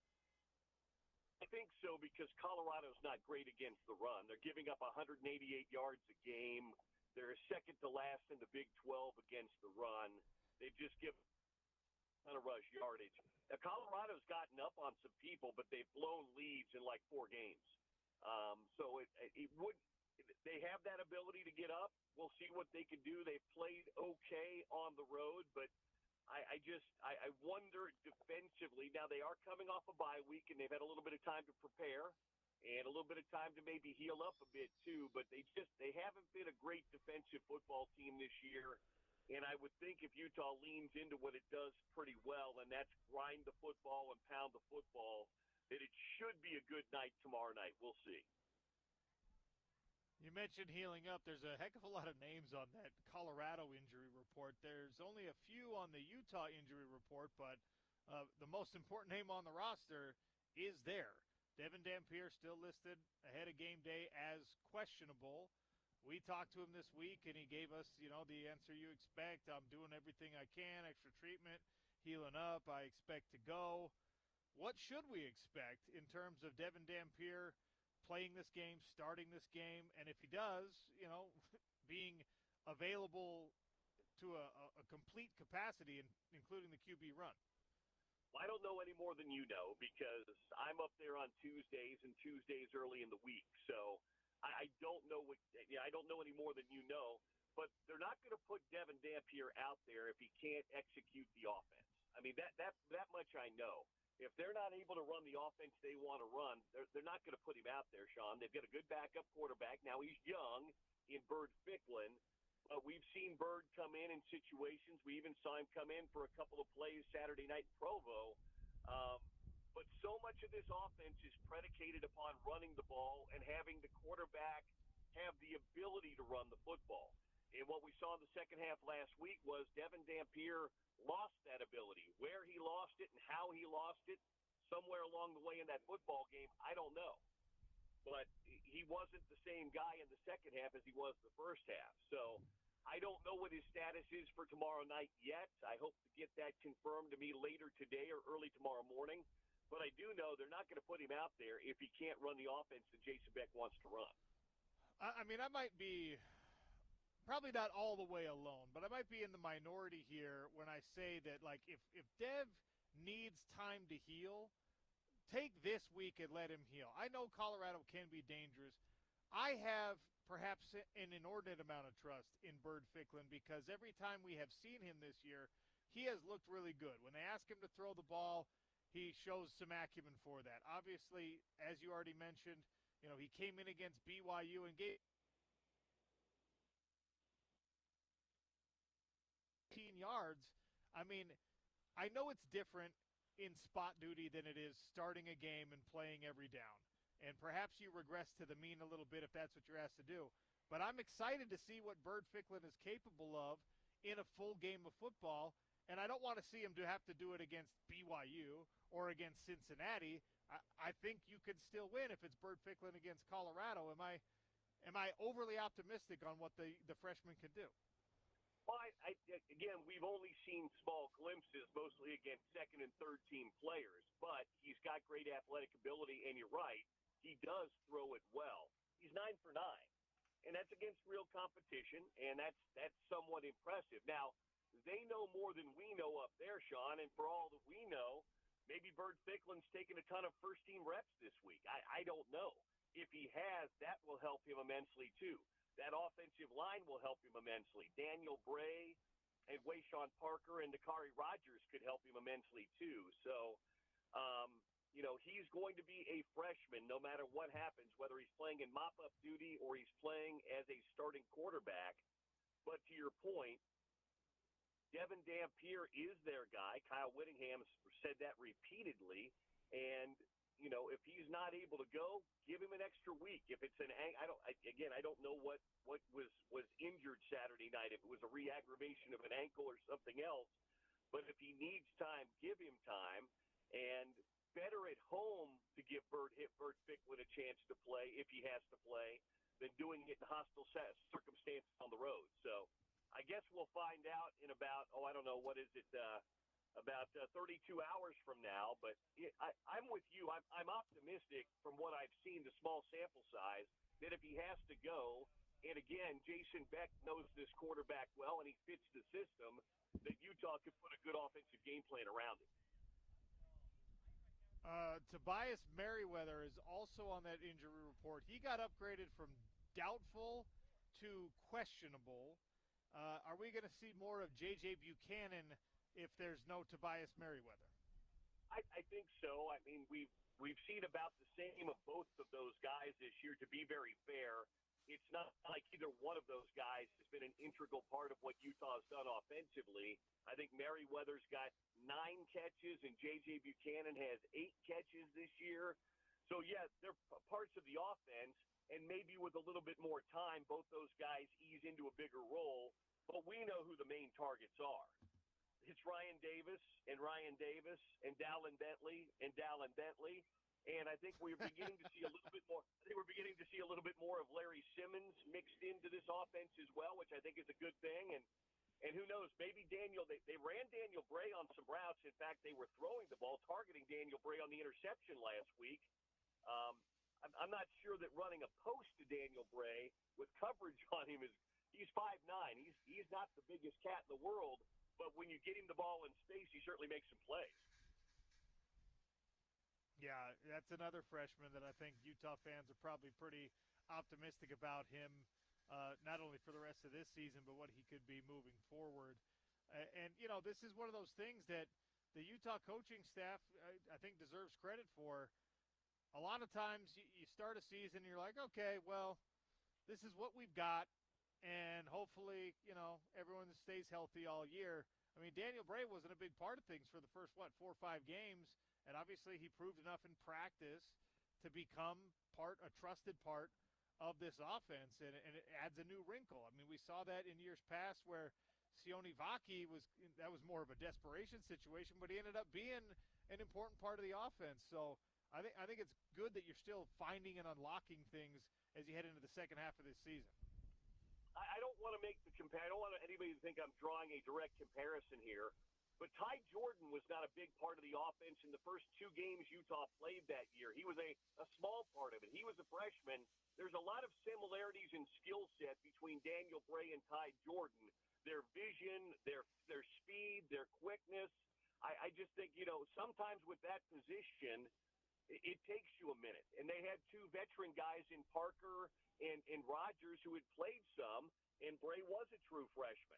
But sometimes those guys develop as the season goes along, and it looks like Bray is one of those guys. Voice of the Utes, Bill Riley, is our guest here on the Sean O'Connell Show. This conversation is brought to you this week and every week by Handy and Handy, HandyLawUtah.com. Big firm experience, small firm attention. Is there anything we got 6 days of hindsight to our benefit now? Is there anything that you look at that BYU game and say, this is where it happened. This is why it happened. This is what could have been done differently? No, I just think, I've said it earlier this week when I was on with Spence. Larry Krasowiak used to always say to me when he was coach at Utah, Bill, there are no little things.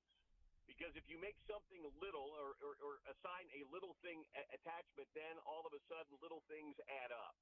And I think it was just a litany of little things that got Utah last week. BYU played mistake-free football, and Utah did not play mistake-free football. And in a one-possession, 3-point game, those little things, which are not little things, but we call them that sometimes, they come back to haunt. And I think that's just what it was. There was nothing overt. There was nothing, maybe the punt drop, but again, just little things. And those little things just in a tight game came back to bite them. When you look at the Big 12 Conference and how it lays out the rest of the way, BYU's schedule gets very tough. They're in control of their destiny. But, they're underdogs again this week on the road as they go to an Iowa State team that hasn't looked like they're playing their best football. I think they're going to win that game. But, then Texas Tech stubbed their toe. There are 11 teams that are still mathematically in the hunt, and Utah is among those teams. How crazy and chaotic do you think the rest of this season, starting this weekend, is going to be in the Big 12 Conference? Well, I think it will be crazy and chaotic, and I think it will be that case in college football, too, whether it's the SEC or the Big 12 or the ACC or the Big 10, whatever it might happen to be. I think we're going to see chaos. In Utah's case, it has to be bananas, bonkers, off-the-charts chaos just to be there because, again, that's 5. There's right now 5 teams in front of you with better records, and 2 have the head-to-head tiebreak with you. So it's not impossible, and this league is very much a cannibalize-thyself league. But I think we're going to see chaos, Sean. I do. But, all Utah has to worry, and they have to win out. That's the one thing we know. They can't. 3 losses, and Kyle said that on the show with me the other night. You're not going to get to Dallas with 3 losses. So Utah's got 2 now. The only thing they have to worry about is winning 5 games in a row.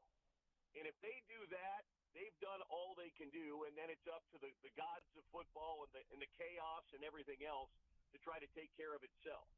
So we'll see, but I do expect the league to still be bonkers because there's so many teams that are so very even and close to one another.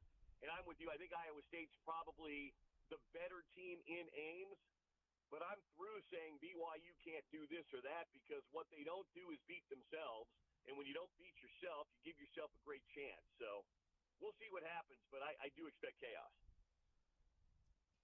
Did what happened on Saturday night in Provo factor into Kyle Whittingham's future plans in any way, do you think? A lot of people, I was asked this before the game on the BYU pregame show.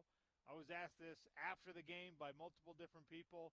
Is that going to change the future of the coaching position at Utah? My answer was no. What do you think?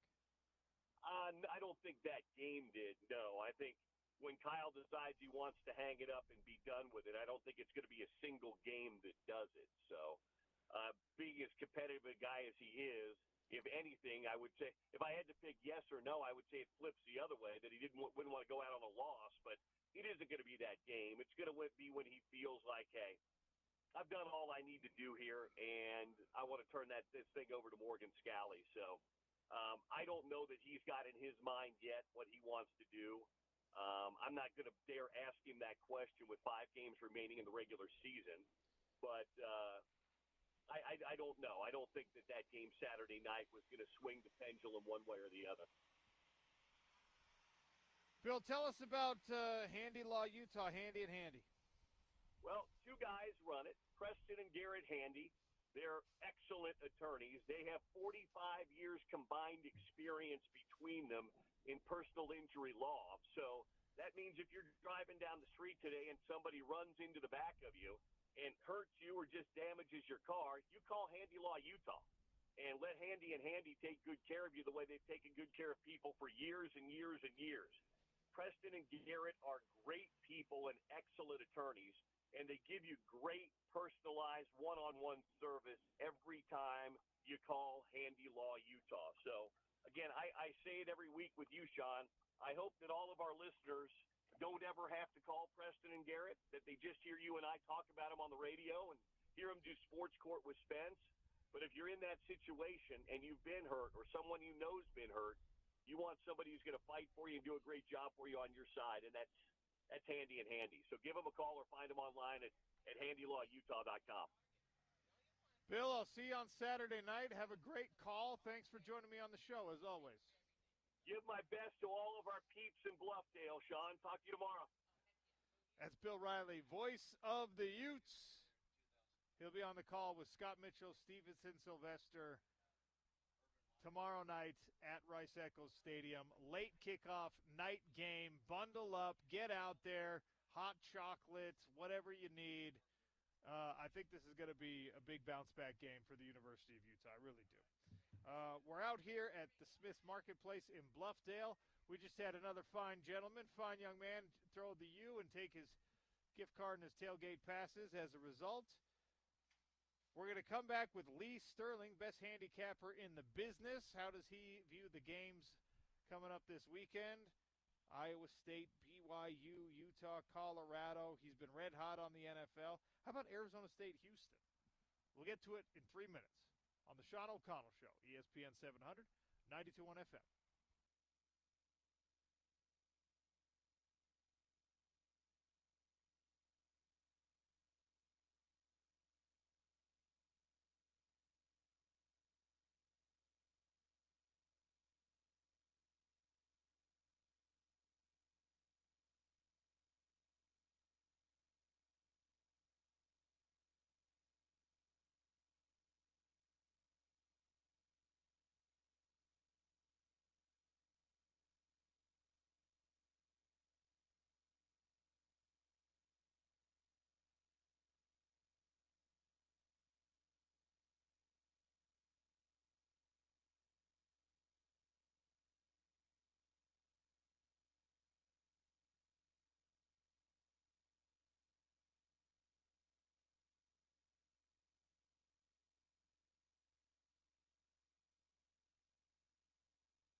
Sean O'Connell Show coming at you from the Smith's Marketplace in Bluffdale, Redwood Road, and about 140th South. Brand new location.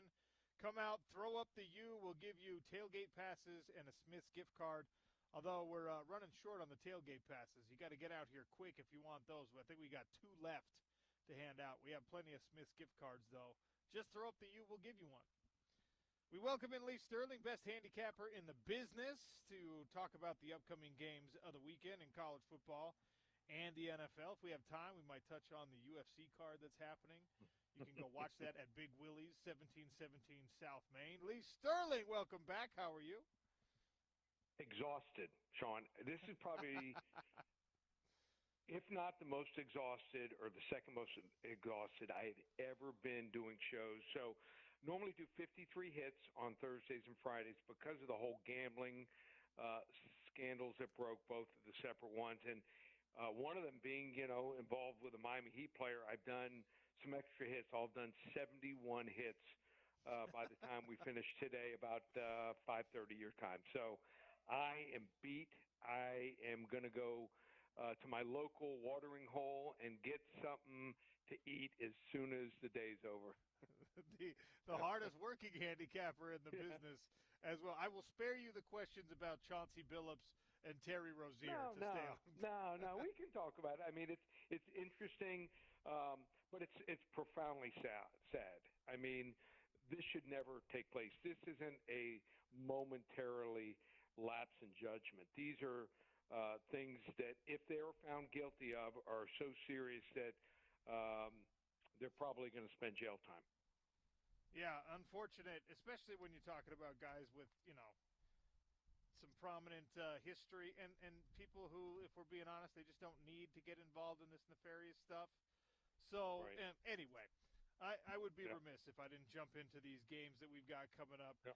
The college football slate gets more and more interesting as we continue our march towards championship weekends and the release of a college football playoff ranking and all that stuff. I do have to give you credit, even though it'll be much to the chagrin of the Utah fans. You did say that BYU was tougher than a lot of people hoped they would be, and that's how it played out down in Provo last week. We'll get to the BYU game here.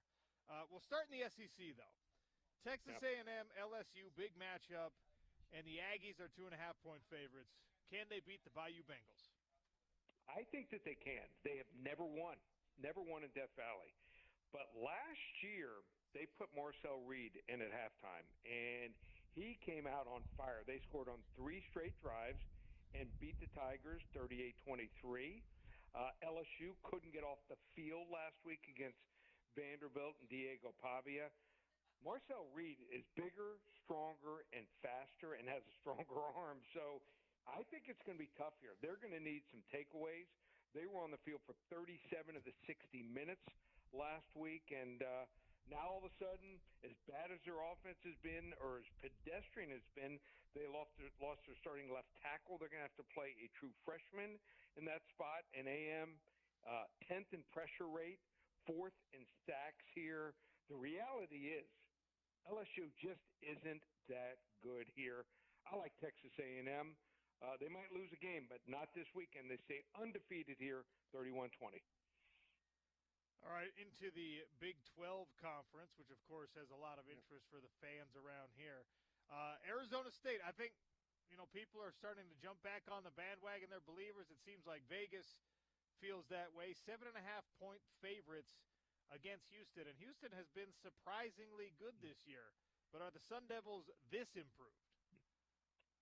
I think that Arizona State might be one of these teams that is up and down every single week. That's what I'm seeing here. Sam Levitt played last week, wasn't at his best, but he was clean. And if you have less turnovers, you're going to win a lot of games. Houston's defense does a great job of getting off the field and setting up their offense with short fields. The Cougars' ability to pass, I think, is going to determine if they can pull the upset. I love Connor Wegman. I saw him down here against Miami a couple years ago. He was a starter, then got hurt, lost his position. I think he's going to be able to do a number on this Arizona State secondary here. Wrong team favored. Houston pulls off the shocker by more than a touchdown as a dog here, 28-24. Yep. All right. Chaos in the Big 12 Yep. Conference. Look, you're a believer in BYU last week. People Yep. are still skeptics, maybe Yep. because of the true freshman quarterback, but he is playing beyond his years of experience. They are dogs against Iowa State on the road. On this, it looks like three. I don't know if it's 3.5 at this point, but BYU, the underdog here, should they be? This line should be about a pick 'em. I know Iowa State has fared well at home over the years, but they're down their top two cornerbacks and maybe their best two players, and their run defense has not been very good this year. So this is a different team than we saw opening week against Kansas State. Injuries and productivity out of their key players has been a problem. Cougars are top 30 in both offensive and defensive scoring here. Key edge here, I think it's going to come down to L.J. Martin. The kid is just tough, over 6 yards per carry against a poor rushing defense. BYU's going to lose down the road, but not this Saturday. BYU, another wrong team favorite, 27-23.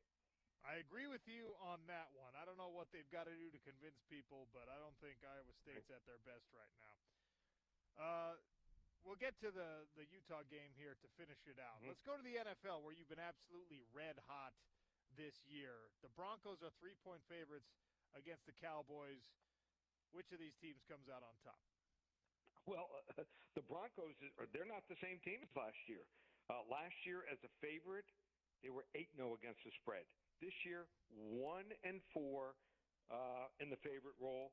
The only time I backed them was against the Eagles, and they were an underdog.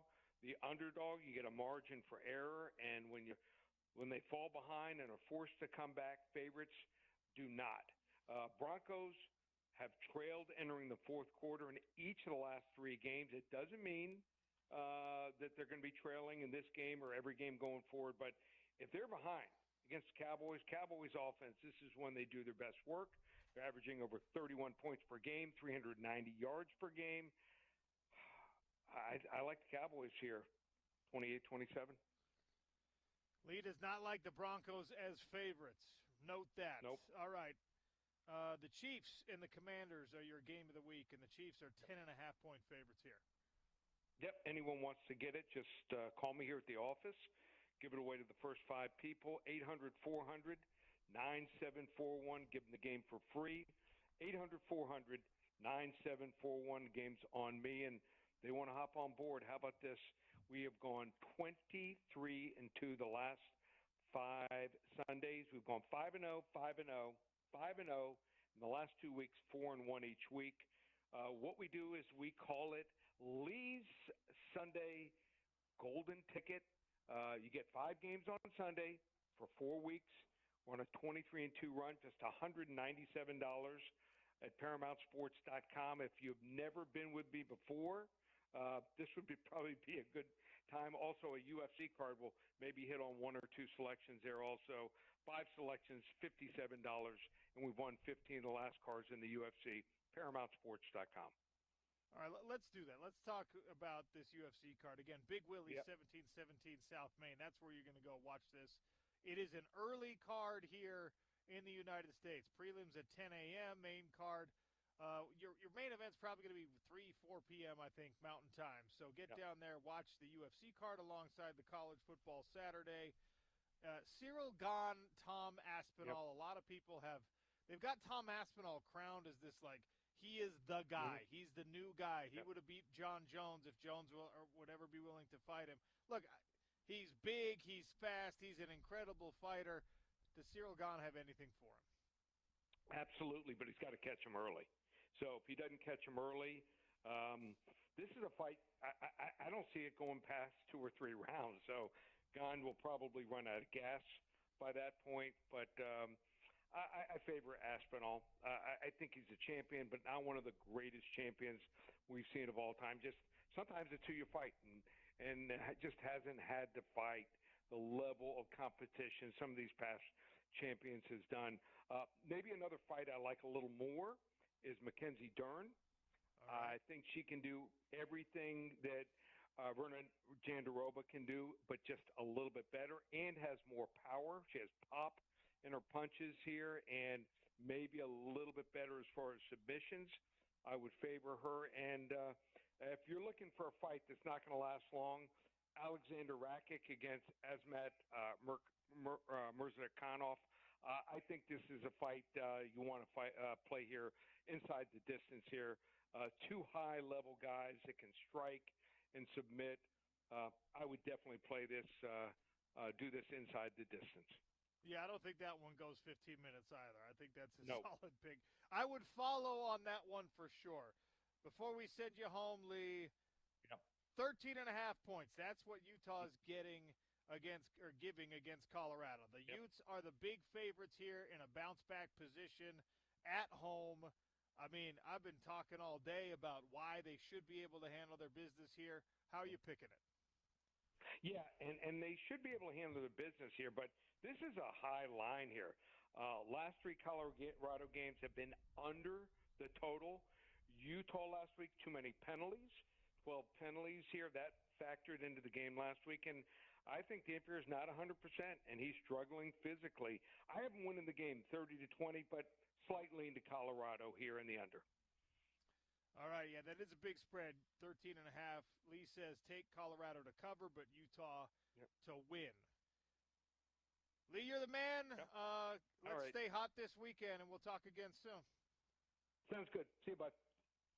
That's Lee Sterling, Paramount Sports. Go check him out. Really, really, really good stuff this year from Lee Sterling. Slow start in the college football world. Red hot in the NFL world, 23-2 on a run right now. And he does a great job picking those UFC cards and the MMA cards as well. We're down here at Smith's Marketplace in Bluffdale, 140th South and Redwood Road. We're right next to the Pumpkins. We are out of Smith's tailgate passes, but you throw up the U, we'll give you a Smith's gift card. So we've got Coordinator's Corner coming. Before we take a break here, I want to remind everyone, this time of the year, right, where the weather's getting a little bipolar on us, it's a beautiful day right now. We're hovering around 60 degrees. Temperature's going to plummet at nighttime this weekend. That's when your energy costs really get a little bit crazy because your furnace is turning on and off. Maybe your air conditioner is still turning on and off. You need an energy-efficient home, and the best way to make your home more energy efficient is to replace your windows. High-tech, high-quality, locally manufactured vinyl replacement windows from Advanced Window Products are your answers. In fact, they have financing options that could effectively, depending on the terms you work out, could effectively just kind of get you your windows for the same price that you're saving in your energy savings.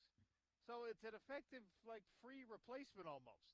It's exactly what you need to add value to your home and to cut the cost of being, a homeowner, especially this time of year. Nate Orchard, Jake Weber, the whole crew, locally made, locally manufactured, locally installed, locally serviced, warranted for life. AdvancedWindows.com, 801-850-9100. And don't forget, during the football season, $2,500 off 10 windows or more. Tell them that OC sent you. Get yourself a doggy door in your new sliding glass door. Advanced Windows does it right here in Utah for the people of Utah. Save yourself on the pain and the aggravation. Go to Advanced Windows, 801-850-9100. All right, big hour number 3 coming. We start with Jason Beck in Coordinator's Corner. We've got the airing of grievances coming up in about 30 minutes, so text him in now. 877-353-0700. Tweet at me at RealOCSports. Get your grievances on the docket, and we will air them in half an hour. But up next, it is Jason Beck for Coordinator's Corner, the offensive play caller for your Utes in 3 minutes on the Sean O'Connell Show. ESPN 700, 92.1 FM.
Sean O'Connell Show continues here on ESPN 792.1 FM. We're lucky enough for some Coordinator's Corner, brought to you by America First Credit Union. And this week we welcome in the offensive coordinator, Jason Beck, from the University of Utah. Coach, how are you? I'm doing great, Sean. Good to be on with you. Always great to be able to catch up with you. Obviously coming off an important one this season, BYU, Utah, and unfortunately you come out on the wrong end of the rivalry game. Tell me just kind of an overall assessment of how you thought your offense performed in that game. Yeah, I mean, obviously not the result we wanted and a difficult one. We did a lot of good things, just didn't do enough, to end up winning it. Especially, when it comes down to it, those couple fourth downs in the red zone, if we could have converted those, it could have been a different story. So indulge me here, Coach, if we could talk about the decision-making process and then the play calls with each of those scenarios. 4th and 1, early in the game, and you guys are driving. Things are going really, really well. And it's a little sweep outside with Daniel Bray. Walk me through the play call and the decision to have that be the conversion on 4th and 1. Yeah, we couple of times on the drive, so 3 times before we'd kind of had that dummy motion, and we'd had some QB type runs that were really good for us. And so it was just a wrinkle off of that. And sure enough, everybody was squeezing the box. We gave that thing, and we were kind of one-on-one with the man-to-man guy, and we just weren't able to convert. So in hindsight, man, I wish I called something else. Well, but at the moment, that's why I went to that call, thinking we'd be around that edge and beat the man-to-man guy and convert. Did you expect the man-to-man guy? It was Maury Bamba, I guess. Did you expect that he would follow the motion, that he would kind of put him right there? And is that how it was practiced? Is that how it looked on film? Yeah, and typically both tight red zone and 3rd/4th and short, you are man-to-man. And those guys are running, and they got to come all the way across the formation, through the backers, through the blockers, and Bray's a fast kid. And so between all those variables, as you saw in other plays, we have great runs going. It just didn't work on that one. Yeah, that's always tough. The inside receiver there, I think, was Simmons. What is his? Is he just first blue jersey he's supposed to block? Does he have a particular number, or the guy over him that he's trying to man up on and body up on? How does that work from the blocking scheme perspective? Yeah, first and foremost, you got to protect any pressure coming off that edge, because there's a lot more threats that are more dangerous than that man-to-man guy. Sure. And so you got to protect those kind of triggers, backer scrapes, safety triggers that hit you more that way, that you got to be careful with. So 4th and 1, 4th and 3, I mean, I think we got a lot of mixed reaction about whether you go for that or you take the points or whatever. You guys are the coaches. We have to kind of just watch and scream into the void. The decision to go from kicking the field goal on the 4th and 7 to then, no, let's send the offense back out there. I imagine the available play calls, the script is somewhat different on 4th and 7 than on 4th and 1 or 4th and 3. So walk me through that if you don't mind. Yeah, there's always those different scenarios, situations you plan on and you're ready for. And so we went to one of our really, call we work on all the time, critical situations. And we just, based off the coverage and the look, it took us to that back shoulder throw, and we just weren't able to throw and connect on it. Is the throw where it was supposed to be, and did the route look how it was supposed to look? Because, I mean, again, we're just nitpicking here, but I look at that, I'm like, that's a convertible play right there. That it looked like it was a catchable ball, and that the receiver's body was in the right position potentially to catch it, and obviously you're beyond the sticks, if I'm not mistaken. So did it play out, aside from the catch, kind of the way it's scripted? Yeah, we are like it's a predetermined back shoulder throw. So the quarterback, the receiver, you work that chemistry all the time where that thing's coming, getting roped back shoulder, run off, turn your eyes, catch the ball. It's something we've converted on a couple times this year in critical situations, and just didn't work in that one. How do you coach up a guy like Tobias Merriweather? I know was an important piece to add to this offense in the offseason. He's had some struggles with drops later in the game.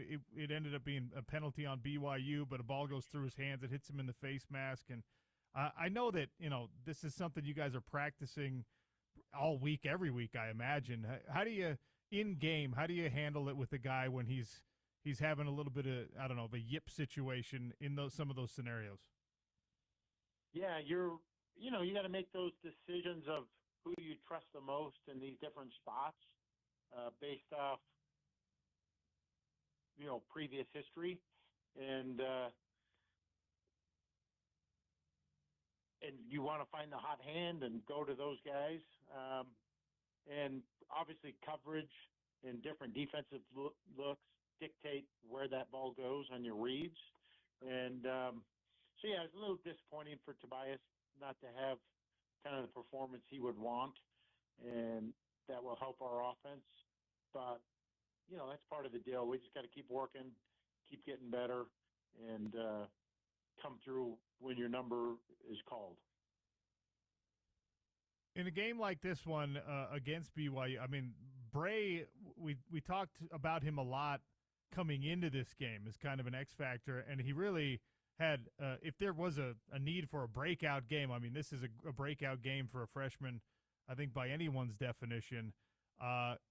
You have two really good running backs. You have a running quarterback. You actually have two quarterbacks who are proficient at running the football. So when you're going through and you're trying to figure out, okay, like, who am I going to give the touches and in which scenarios, how difficult is that now that you have kind of an embarrassment of riches, at least in the running attack? Yeah, really nice to have Bray performing and playing so well. And, a lot of those, there's kind of reads going on. Do we give it to him? QB pull, keep it. Of course, play action nakeds off of it, that kind of stuff.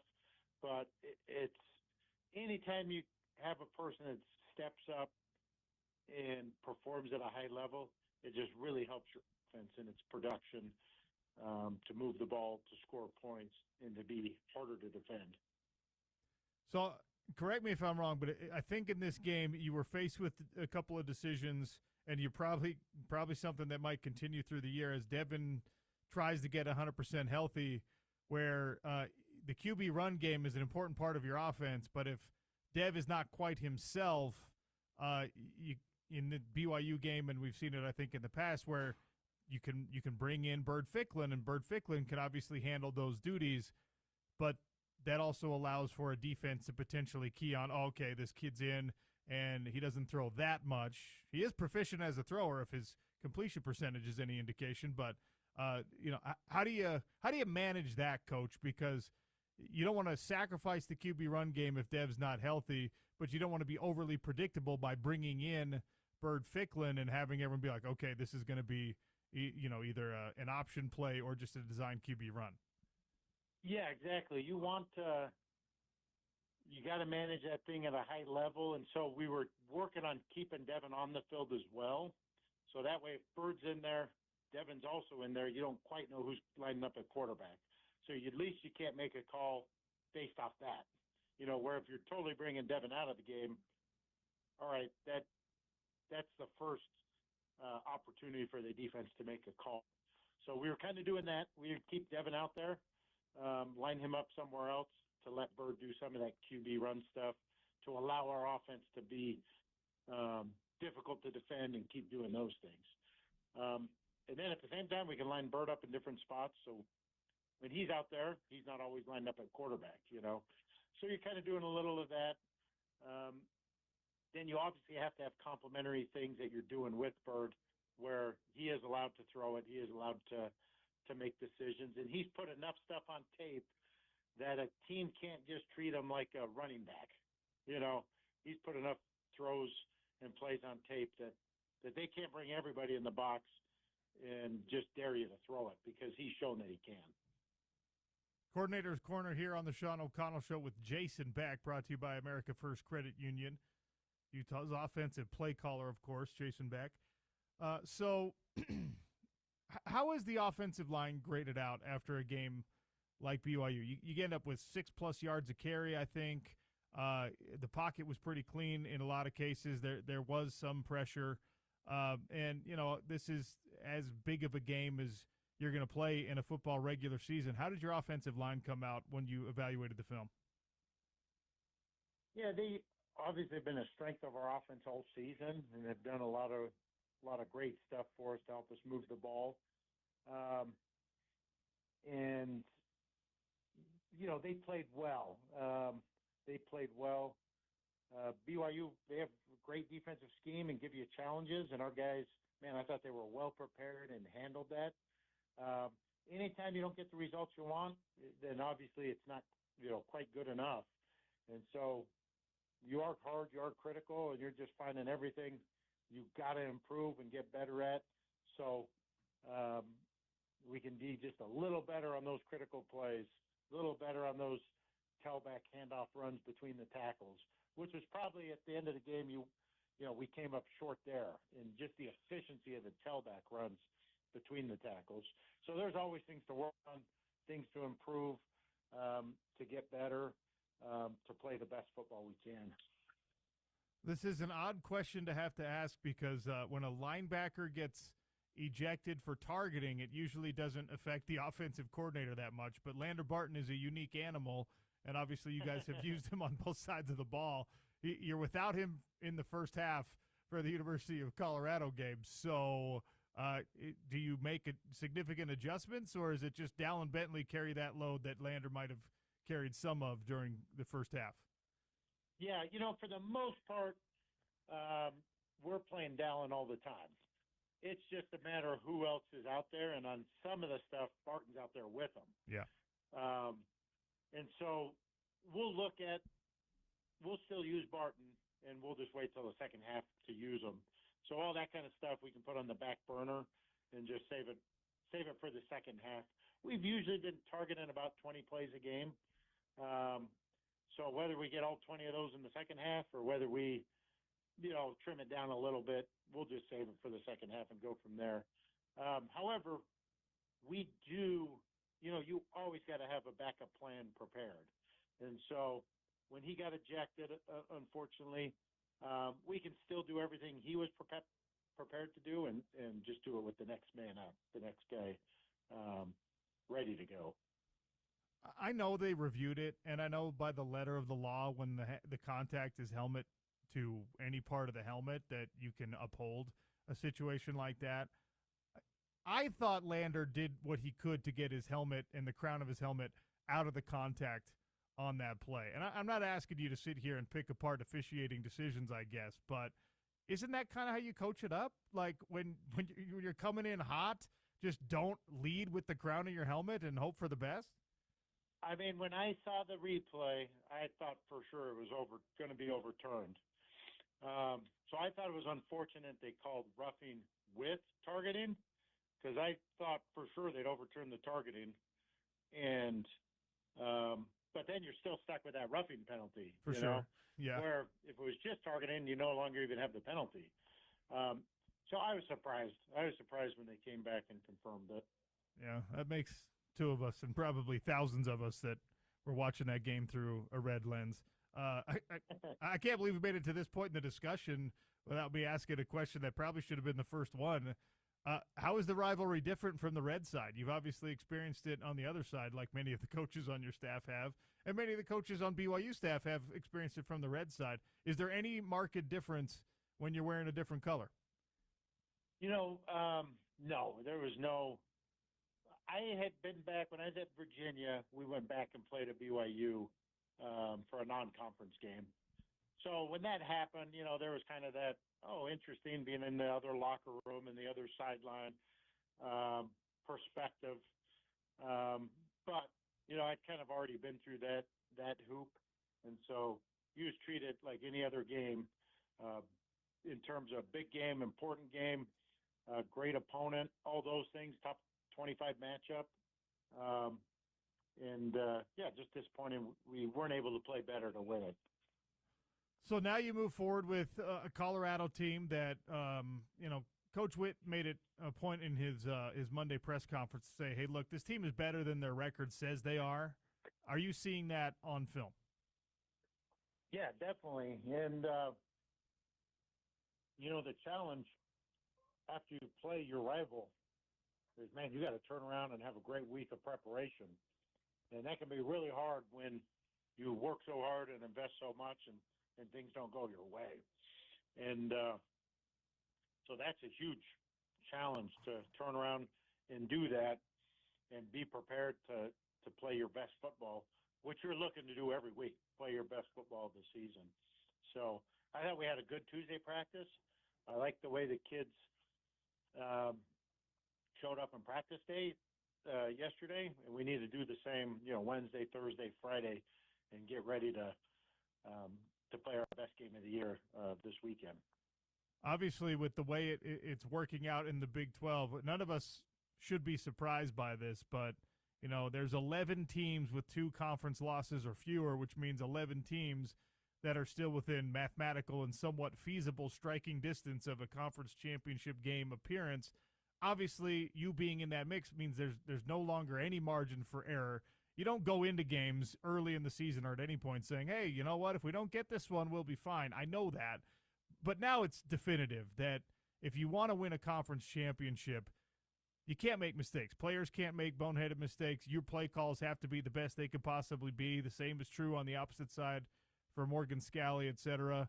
But, you can't practice differently, I would imagine, knowing these things. So how is that handled in the coaches' meetings, in conversations with the players, where kind of like when you're playing a big game, you impress upon everyone the magnitude of the situation, but you don't let it become a monster that affects performance? Exactly. Just like you said, that's what we're looking to do. And you're looking to show up, every day, that mindset, that work ethic, that approach, because it all comes down to being as prepared to play as possible. And on game day, the energy, the enthusiasm, the passion at the highest level possible. And we've been able to do that several weeks. And it's that same challenge to get that done, this week. Every day you're working as hard as you can to prepare and be ready. And on game day, you're showing up with as much passion, energy, and enthusiasm as you can to play your best football of the season. With some of the freshmen now, Bird has looked really good. Daniel Bray, who we've talked about already, we really like what J.J. Buchanan's been able to do. He had a beautiful catch in this BYU game. When you're trying to, kind of balance out reps and balance out touches, I imagine there's a temptation to say, hey, give it to the guy who's a little more experienced and we know doesn't have whatever fumbling problems. I don't know. But also you still do need to cultivate these freshmen. Is that part of the calculus at all when you're making play calls? Oh, absolutely. Both in your game plan, in your week-to-week approach. That's something we've been doing this whole season to bring guys along, keep moving them forward. As guys keep playing well, give them more and more opportunities that way. Another guy to kind of add to that, Semi, he came over like week 2 from the defense. And, he doesn't quite get the ball, although he did have some catches and did some nice stuff. But he's doing some really good blocking stuff that's really helping us in the run game. And so every time they do that, you just want to kind of keep taking the next steps. And, okay, keep doing what you're doing, and let's add a little more to it. Versus if they're not doing great, then you kind of pull back a little bit on it. And so every time guys are playing well, you just want to keep pushing that envelope more and more to see what else they can do to help us move the ball and win games. Coach, before I let you go, if you're a football coach, you're probably a football fan first. You and I are about the same age, and this Colorado staff has a bunch of guys on it that, I grew up watching play football in the NFL, and I imagine the same is true for you. Warren Sapp and Marshall Falk and Coach Prime himself. Is there ever like a what the heck kind of moment when you're coaching against guys like that? No, I hadn't really thought of it till you said that. I mean, I absolutely get what you're saying. I did grow up, you're watching them play. So yeah, that is pretty cool, but I hadn't really thought anything of it, because you're not, you're spending all your time watching the tape, and the players and the scheme and all that, and not really thinking about those things. Well, go out there on Saturday night and show them you know more about football than those Hall of Famers do, all right? All right, I appreciate it. Thanks for your time, Coach. As always, appreciate you. All right, good to be on with you, Sean. That's Jason Beck for Coordinator's Corner, brought to you by America First Credit Union. The airing of grievances still coming on a Friday. It's the Sean O'Connell Show, ESPN 700, 92.1 FM.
Time for the airing of grievances here on the Sean O'Connell Show. Text him in, 877-353-0700.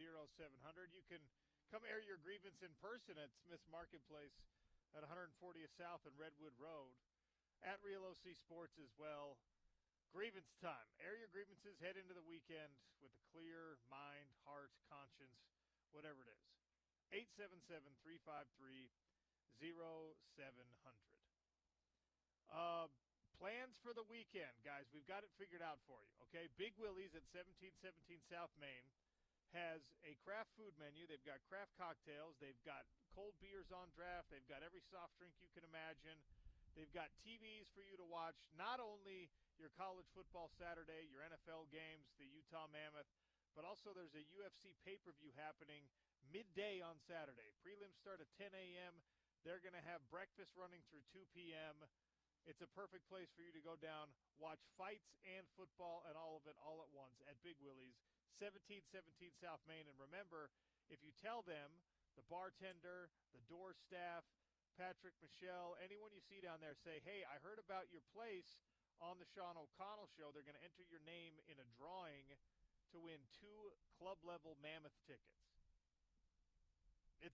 It's amazing. They're giving you a little bit of everything. What else do we have on the docket for the weekend? Oh, if you don't have tickets to Colorado, Utah, Sal Volcano is coming to the Eccles Theater this weekend. We've got a pair of tickets to give away in our next segment. I'll have a trivia question for you. And you can win yourself some Sal Volcano tickets. SalVolcanoComedy.com for more details. ESPN700sports.com for more details. Sal from Impractical Jokers he's bringing his stand-up comedy right here to Salt Lake City. The Everything's Fine Tour. That's what it's called. All right, keep texting in your grievances, 877-353-0700. We'll give away those tickets in our next segment. But for now, let's get it off our chest, people. The grievances at Real OC Sports or on the text line. 7889. My grievance is with fans blaming the refs for the loss Saturday night. Plenty of bad calls both ways, just one too many mistakes by Utah. Absolutely, yes. I ranted about this on Monday. This was not a lopsided officiating game. Now, the first half, BYU had no penalties in the first half, which I think made a lot of Utah fans raise their eyebrow and just be like, uh-oh, is it going to be one of those nights? The referees more than made up for that with a bunch of bad calls in the second half against BYU and, yeah, a couple probably against the University of Utah. It was not the refs. This was not on the officiating.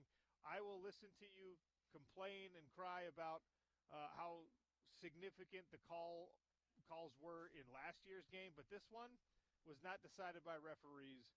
You're absolutely right. If you are a Utah fan that is blaming the loss on the refs, you're just up in the night. I'm sorry. There's a lot of reasons why this game didn't go Utah's way, and there's several reasons why one or two things different would have made it gone Utah's way and completely changed the landscape of your season, if we're being honest. But it wasn't the referees. Not this time. 9653, grievance, analytics. Since when do they trump 30 years of coaching experience? So your grievance is not with analytics themselves. It's with the decision to allow analytics to override your experience. And the explanation, and that being the explanation, I think too. This same texter texted in on Monday, basically the same thing, with all due respect, caveat that we were doing on Monday, OC. So yeah, I think all of us agree on that. The texter, you, I, a bunch of other people, we agree that, come on, you're 30 years of experience. You're almost 50 years of experience in this rivalry as a player, coach, whatever. You should at least come up with a better explanation, and certainly your intuition, your gut feelings, your experience as a football coach, you would think should trump the analytics. So yeah, you're preaching to the choir on that one. Valid grievance.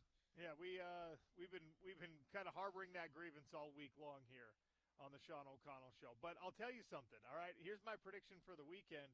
You're going to get a dominant rushing performance from Utah at Rice-Eccles on Saturday night, and it's going to wash away a lot of the bad feelings from last week. Not all of them, but it's going to wash away some of them.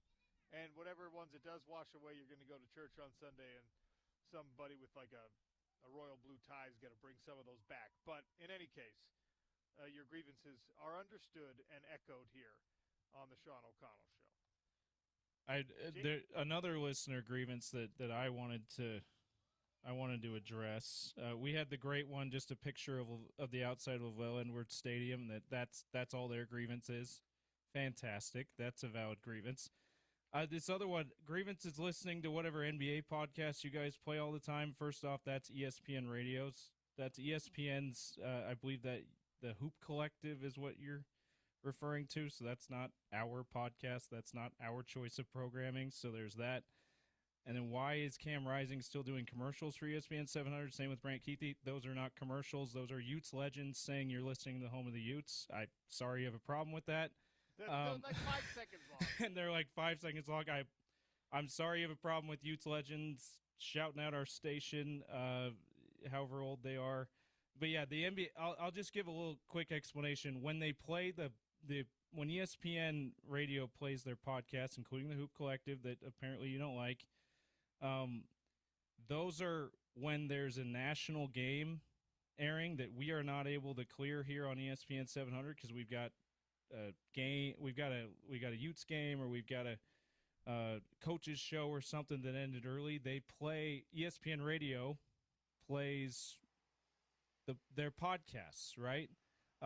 So 90, and in those cases, we typically have that national game, whether it be NBA, college football, NFL, whatever, on our other station on the network, 103.9, 98.3 ESPN The Fan, which this listener I know knows that because they say they switch over to that when they hear that podcast. Great. I'm glad you're switching over to that because if you prefer to listen to the national game, you can listen to it there.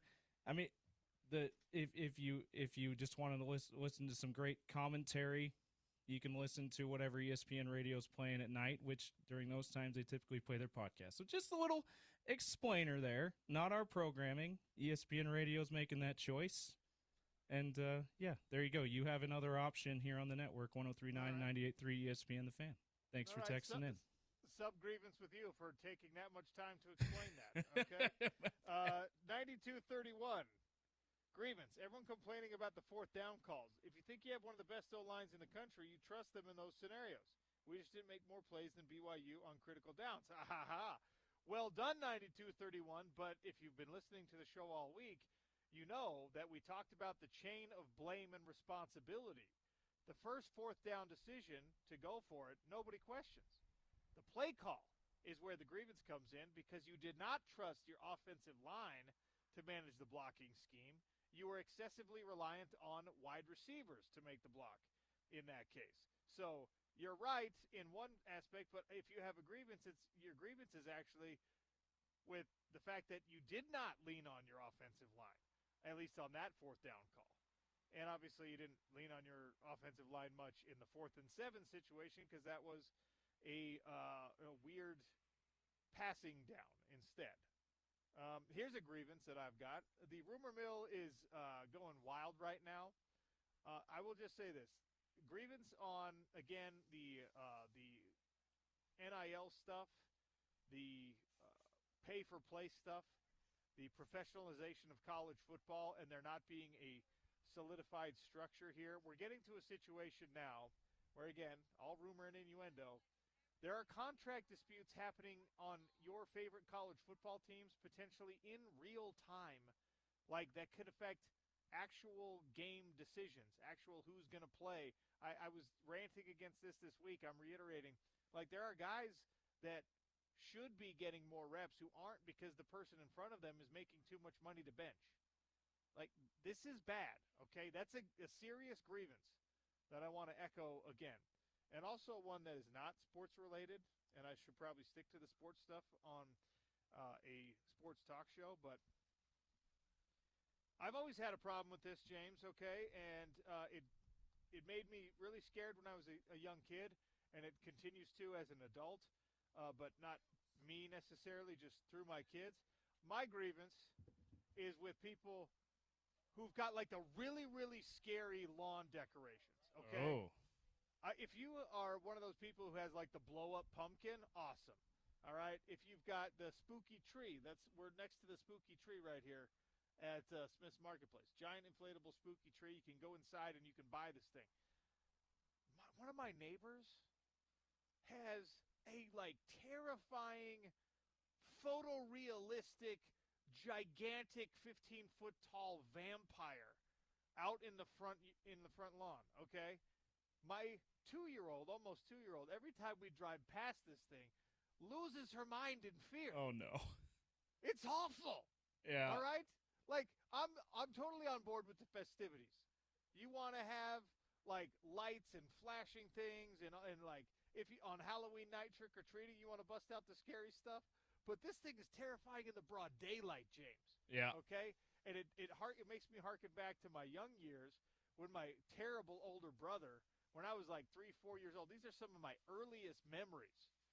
We lived in Minnesota at the time, and we would go shopping at Walgreens, and my brother would grab my hand and drag me down the Halloween aisle that had all the creepy masks hanging in it, and chubby little Sean O'Connell would scream and cry. And I don't know, my mom was, I guess, just living her life and actually doing the shopping, because my brother would torture me with this. And now I'm doing it on accident every time I drive past a certain house in my neighborhood. Okay? If you want the lawn decorations, know that there are going to be small children. Don't do the scary ones. And also adults who were terrified of those kind of things as small children driving by. Come on, be mindful of that. No, I do not handle scary stuff well. Okay? Yeah. Horror movies are out. Grievance with anyone who likes horror movies, anyone who is a horror movie aficionado. I can't get on board with you. All right? I am scared of everything Halloween-y. It freaks me out. So I don't like it. Yeah, in our neighborhood, there's a similar thing to what you're describing. There's a house that has a Dracula, a Frankenstein, and then I can't remember now off top of my head, but it's either a werewolf or a creepy clown, and like super realistic. Like looks like there's people who look like that standing in the lawn, right? Looks like the real and.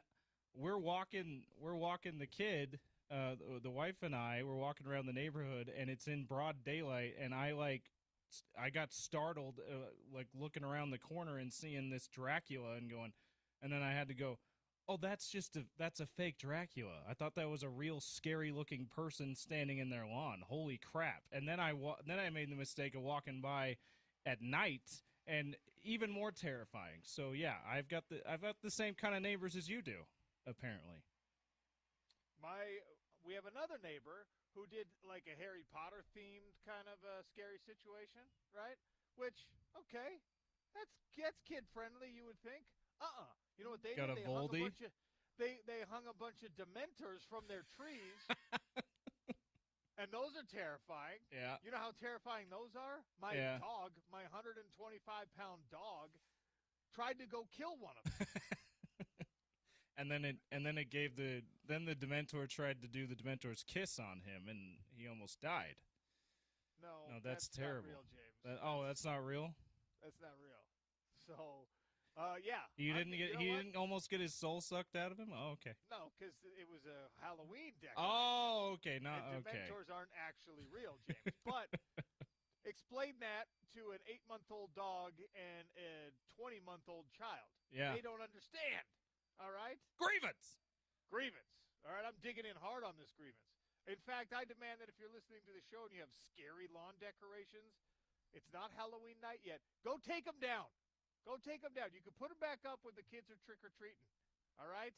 Because it's kind of what you sign up for it when you're out there trick-or-treating. Yeah, absolutely. My grievance is sports-related. So I just want to give you two different teams here. Georgia Tech ranked in the top 10, and the AP rankings have been out of whack.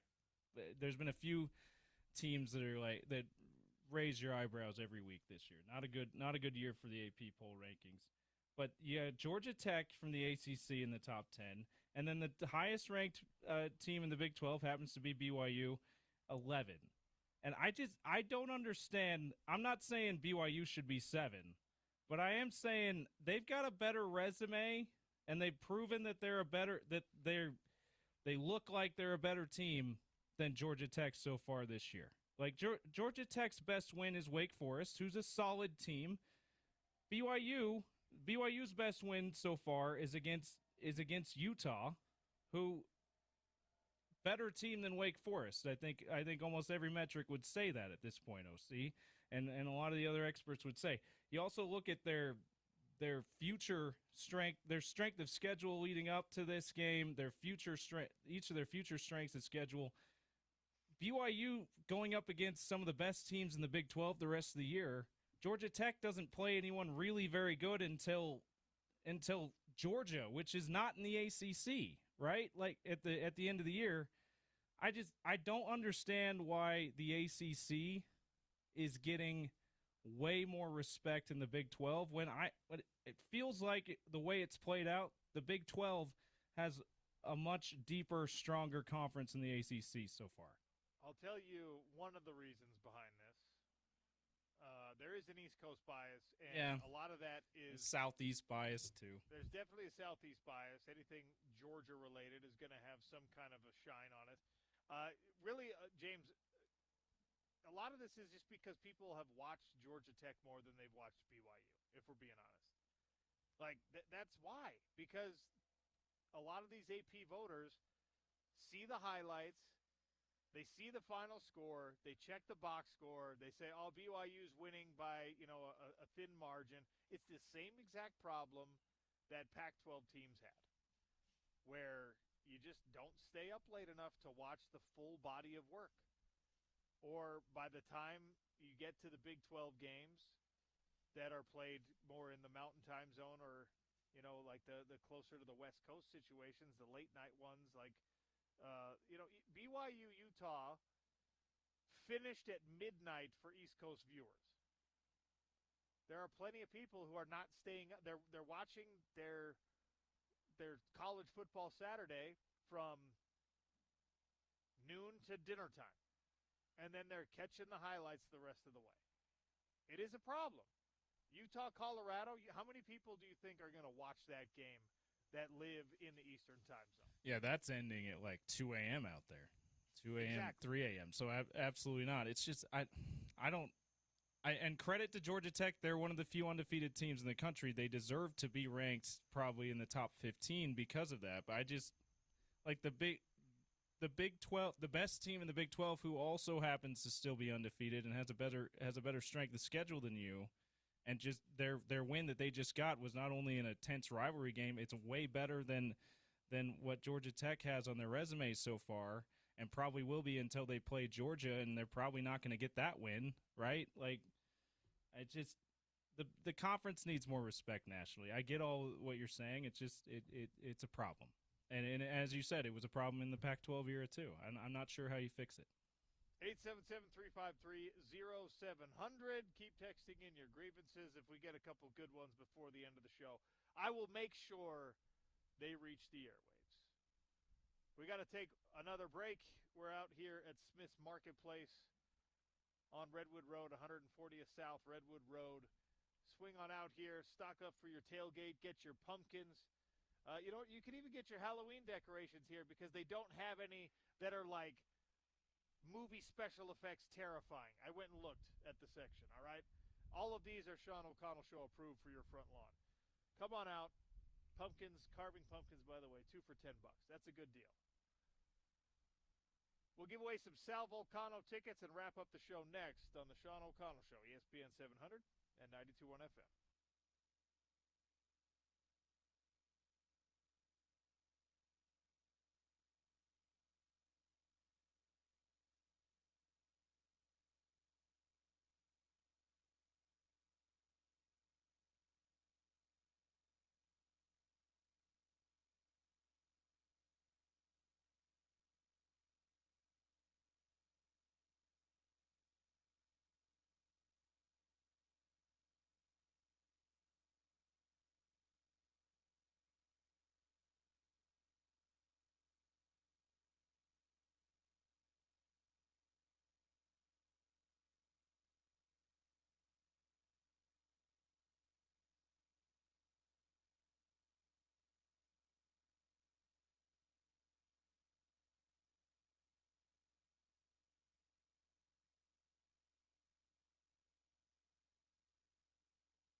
Closing it out here from Smith's Marketplace on ESPN 700 and 92 FM. Sean O'Connell Show coming at you from Redwood Road, 140th South. It is a brand new location at Smith's Marketplace. Come on by, check it out. Tell them OC sent you. Stock up for your tailgate. If you don't feel like doing a tailgate and you want to find a good place to watch the game, go to Big Willie's, 1717 South Main. They'll be serving breakfast until 2 p.m. tomorrow. They'll have the UFC card and college football Saturday going, and they will be open long and late all the way through the end of that Utah versus Colorado game because it is a night game at Rice Eccles. So if you don't have tickets, check it out. All right. There's two people that probably will, if they don't have tickets to Utah, Colorado, will have other plans because we're going to give away some Sal Volcano tickets right now. He's at the Eccles Theater tomorrow night. 877-353-0700 if you know the answer to this question. We talked about it earlier in the show. I am pretty insistent that Utah will have a nice bounce-back performance against Colorado, especially if they lean on the run because Colorado is not good against the run. Where does Colorado's 188 yards per game surrendered on the ground to opponents rank in the Big 12 Conference this year? Where does Colorado's defense rank against the run in the Big 12 in 2025? 877-353-0700 for a pair of Sal Volcano Comedy Tour tickets at the Eccles Theater. James, where's Spence today? Is in studio today. Spence Checketts in the drive will be coming at you from our Duke Broadway is with him studios. too. Next. He brought the lovable dog Duke with him today as well. That's good. Good to know. See, I bet Duke hates those terrifying Halloween decorations. Yeah, I'm sure he barks the same grievance. I will see all of you up there at Rice Eccles tomorrow night. Thanks for listening to the Sean O'Connell Show. It's ESPN 700 and 92.1 FM. Stay tuned for The Drive.